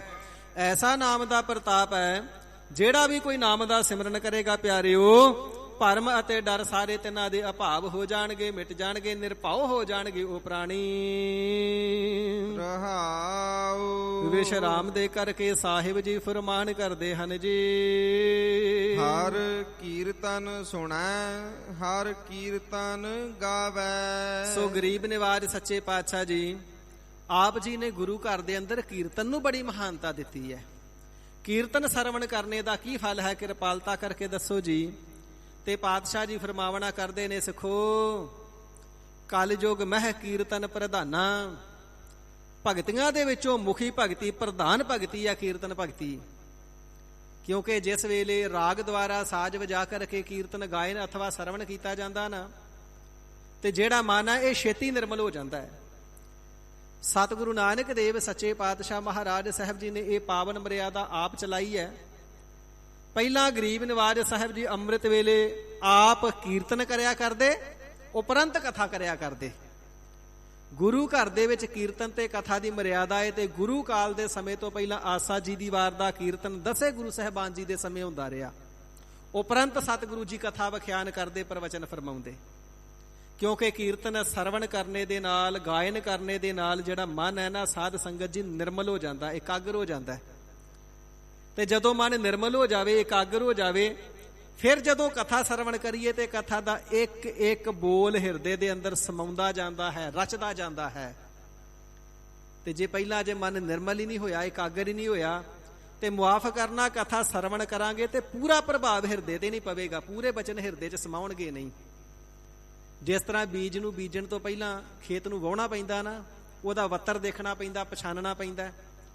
ਤੇ ਉਸ ਨੂੰ ਵਾਹ ਕਰਕੇ, ਢੇਮਾਂ ਨੂੰ ਫੇਂ ਕਰਕੇ, ਸੁਹਾਗਾ ਮਾਰ ਕਰਕੇ ਵੱਤਰ ਦੇਖ ਕੇ ਬੀਜ ਬੀਜਿਆ ਜਾਂਦਾ। ਤੇ ਸਾਧ ਸੰਗਤ ਜੀ ਹਿਰਦੇ ਨੂੰ ਵੱਤਰ ਲਿਆਉਣ ਦਾ ਇੱਕੋ ਇੱਕ ਸਾਧਨ ਹੈ ਕੀਰਤਨ। ਜਦੋਂ ਕੀਰਤਨ ਸਰਵਣ ਕਰ ਲਿਆ ਨਾ, ਫਿਰ ਨਾਮ ਬੀਜ ਸੰਤੋਖ ਸੁਹਾਗਾ ਰੱਖ ਗਰੀਬੀ ਵੇਸ। ਕਥਾ ਦੁਆਰਾ ਫਿਰ ਨਾਮ ਦਾ ਬੀਜ ਹਿਰਦੇ ਦੇ ਅੰਦਰ ਪਾਵਣਾ ਹੈ। ਹਜ਼ੂਰ ਫਰਮਾਵਦੇ ਨੇ, ਸੋ ਪਹਿਲਾ ਸਾਧਨ ਇਹ ਹੈ, ਕਲਯੁਗ ਮਹਿ ਕੀਰਤਨ ਪ੍ਰਧਾਨਾ। ਗੁਰਮੁਖ ਜਪੀਐ ਲਾਏ ਧਿਆਨਾ, ਆਪ ਤਰੈ ਸਗਲੇ ਕੁਲ ਤਾਰੇ। ਹਰ ਦਰਗਹਿ ਪਤ ਸਿਓ ਜਾਏਦਾ।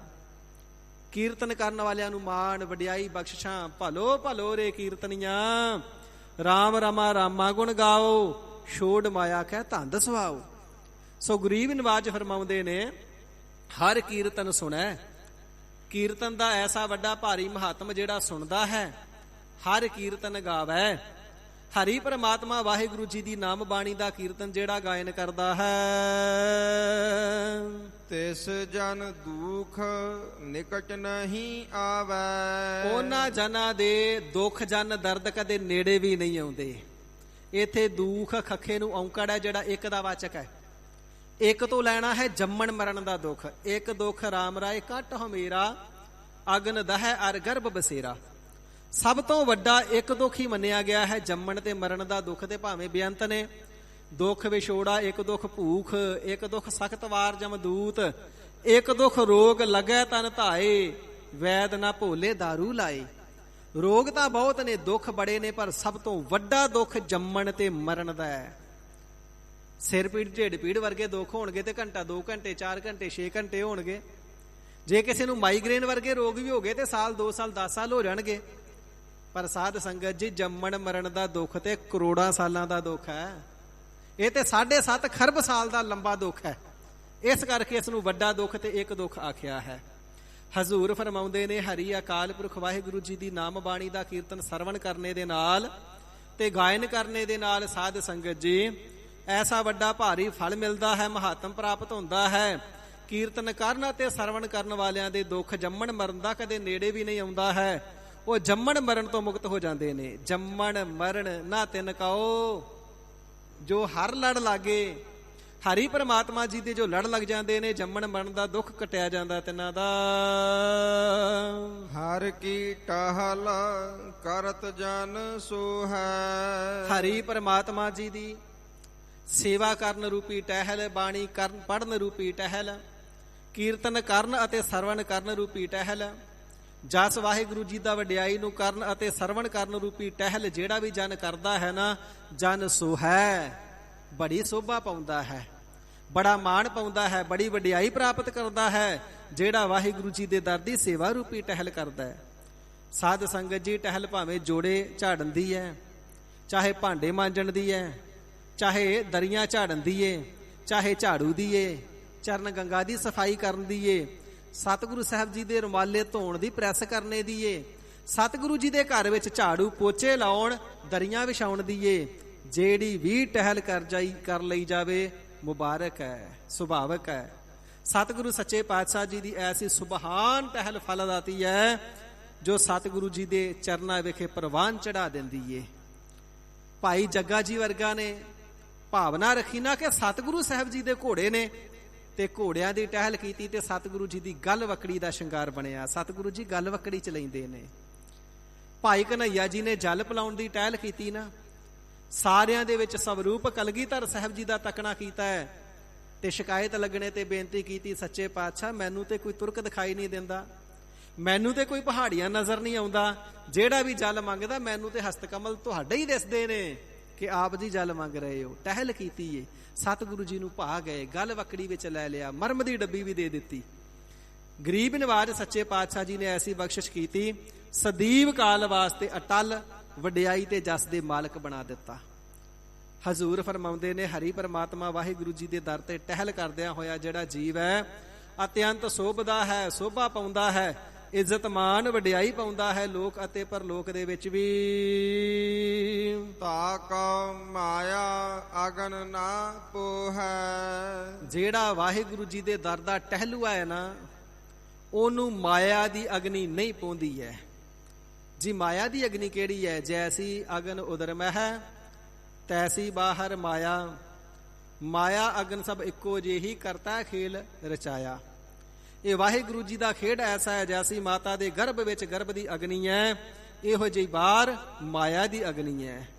ਜਿਸ ਪ੍ਰਕਾਰ ਸਿਮਰਨ ਮਾਤਾ ਦੇ ਗਰਭ ਵਿੱਚ ਜੀਵ ਨੂੰ ਵਿਸਰ ਜਾਵੇ ਤੇ ਨਾਮ ਵਿਹੂਨ ਗਰਭ ਗਲ ਜਾਏ। ਬੱਚਾ ਸਾਧ ਸੰਗਤ ਜੀ ਗਰਭ ਵਿੱਚ ਹੀ ਖਰ ਜਾਂਦਾ, ਗਲ ਜਾਂਦਾ, ਜਨਮ ਨਹੀਂ ਨਸੀਬ ਹੁੰਦਾ। ਤੇ ਇਸੇ ਪ੍ਰਕਾਰ ਜਿਸ ਨੂੰ ਦੁਨੀਆਦਾਰੀ ਦੇ ਅੰਦਰ ਰਹਿੰਦਿਆਂ ਹੋਇਆਂ ਵਾਹਿਗੁਰੂ ਜੀ ਦਾ ਨਾਮ ਵਿਸਰ ਜਾਵੇ ਨਾ, ਉਹ ਫਿਰ ਮਾਇਆ ਦੇ ਮੋਹ ਵਿੱਚ ਗਲ ਜਾਂਦਾ ਹੈ, ਵਾਹਿਗੁਰੂ ਜੀ ਦੀ ਗੋਦ ਪ੍ਰਾਪਤ ਨਹੀਂ ਕਰਦਾ।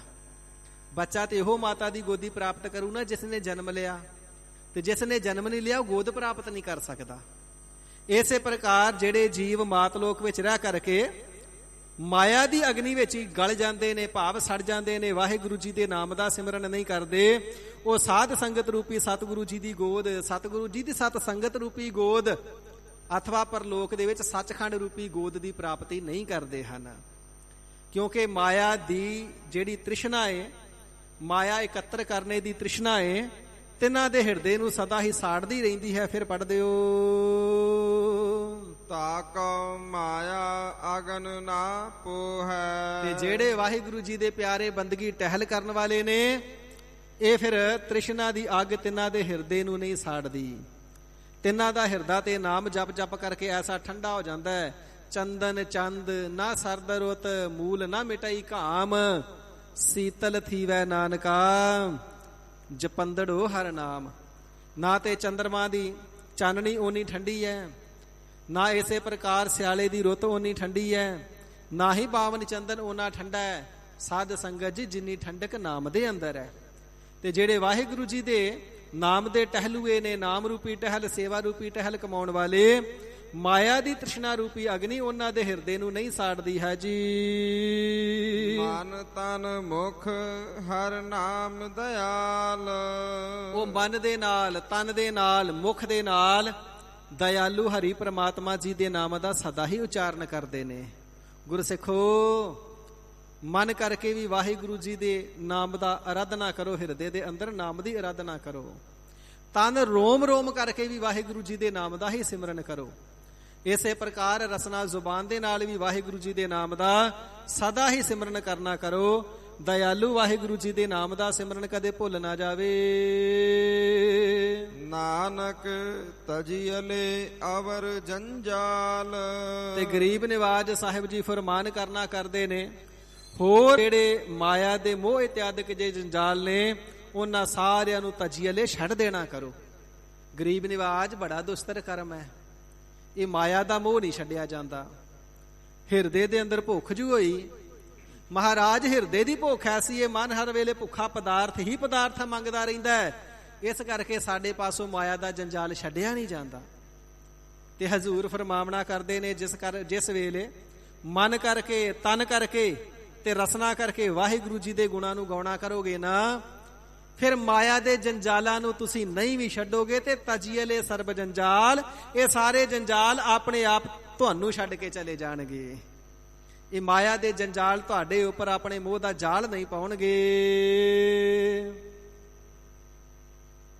ਇਸ ਪ੍ਰਕਾਰ ਸਤਿਗੁਰੂ ਸੱਚੇ ਪਾਤਸ਼ਾਹ ਪਰਮ ਕਿਰਪਾਲੂ ਸਾਹਿਬ ਜੀ ਨੇ ਕਿਰਪਾਲਤਾ ਕਰਕੇ ਮਾਇਆ ਦੇ ਬੰਧਨਾਂ ਤੋਂ ਮੁਕਤ ਕਰਨੇ ਵਾਲਾ ਨਾਮ ਦੇ ਪਿਆਰ ਦਾ ਉਪਦੇਸ਼ ਬਖਸ਼ਿਸ਼ ਕਰਨਾ ਕੀਤਾ ਹੈ ਤੇ ਦ੍ਰਿੜ ਕਰਵਾਵਣਾ ਕੀਤਾ ਹੈ। ਪਿਆਰਿਓ, ਜਦੋਂ ਹਰੀ ਅਕਾਲ ਪੁਰਖ ਵਾਹਿਗੁਰੂ ਜੀ ਦੀ ਨਦਰ ਸਵੱਲੀ ਹੁੰਦੀ ਏ, ਕਿਰਪਾ ਹੁੰਦੀ ਏ, ਫਿਰ ਨਾਮ ਦੀ ਦਾਤ ਮਿਲਦੀ ਏ। ਵਾਹਿਗੁਰੂ ਜੀ ਦੇ ਦਰ ਘਰ ਦੀਆਂ ਖੁਸ਼ੀਆਂ ਤੇ ਗੋਦ ਪ੍ਰਾਪਤ ਕਰਨ ਵਾਸਤੇ ਮੰਗਣਾ ਤਾਂ ਇੱਕ ਨਾਮ ਸਾਹਿਬ ਕਰੇ ਕਬੂਲ। ਵਾਹਿਗੁਰੂ ਜੀ ਦੇ ਦਰ ਤੋਂ ਆ ਕਰਕੇ ਇੱਕ ਨਾਮ ਦੀ ਹੀ ਦਾਤ ਮੰਗਣਾ ਕਰੋ। ਵਾਹਿਗੁਰੂ ਜੀ ਦੇ ਦਰ ਤੇ ਸਾਡਾ ਮੰਗਣਾ ਭਾ ਜਾਵੇ, ਵਾਹਿਗੁਰੂ ਜੀ ਨੂੰ ਚੰਗਾ ਲੱਗੇ, ਕਿਰਪਾਲਤਾ ਕਰਕੇ ਸਾਡੀ ਝੋਲੀ ਵਿੱਚ ਨਾਮ ਦੀ ਖੈਰ ਪਾ ਦੇਣ। ਏਕ ਚੀਜ਼ ਮੁਝੈ ਦੇਹ ਅਵਰ ਜ਼ਹਿਰ ਚੀਜ਼ ਨਾ ਭਾਵੈ।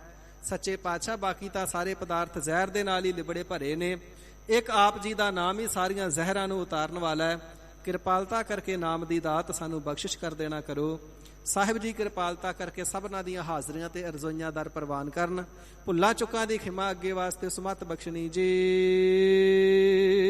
ਮਨ ਤਨ ਮੁਖ ਹਰ ਨਾਮ ਦਇਆਲ।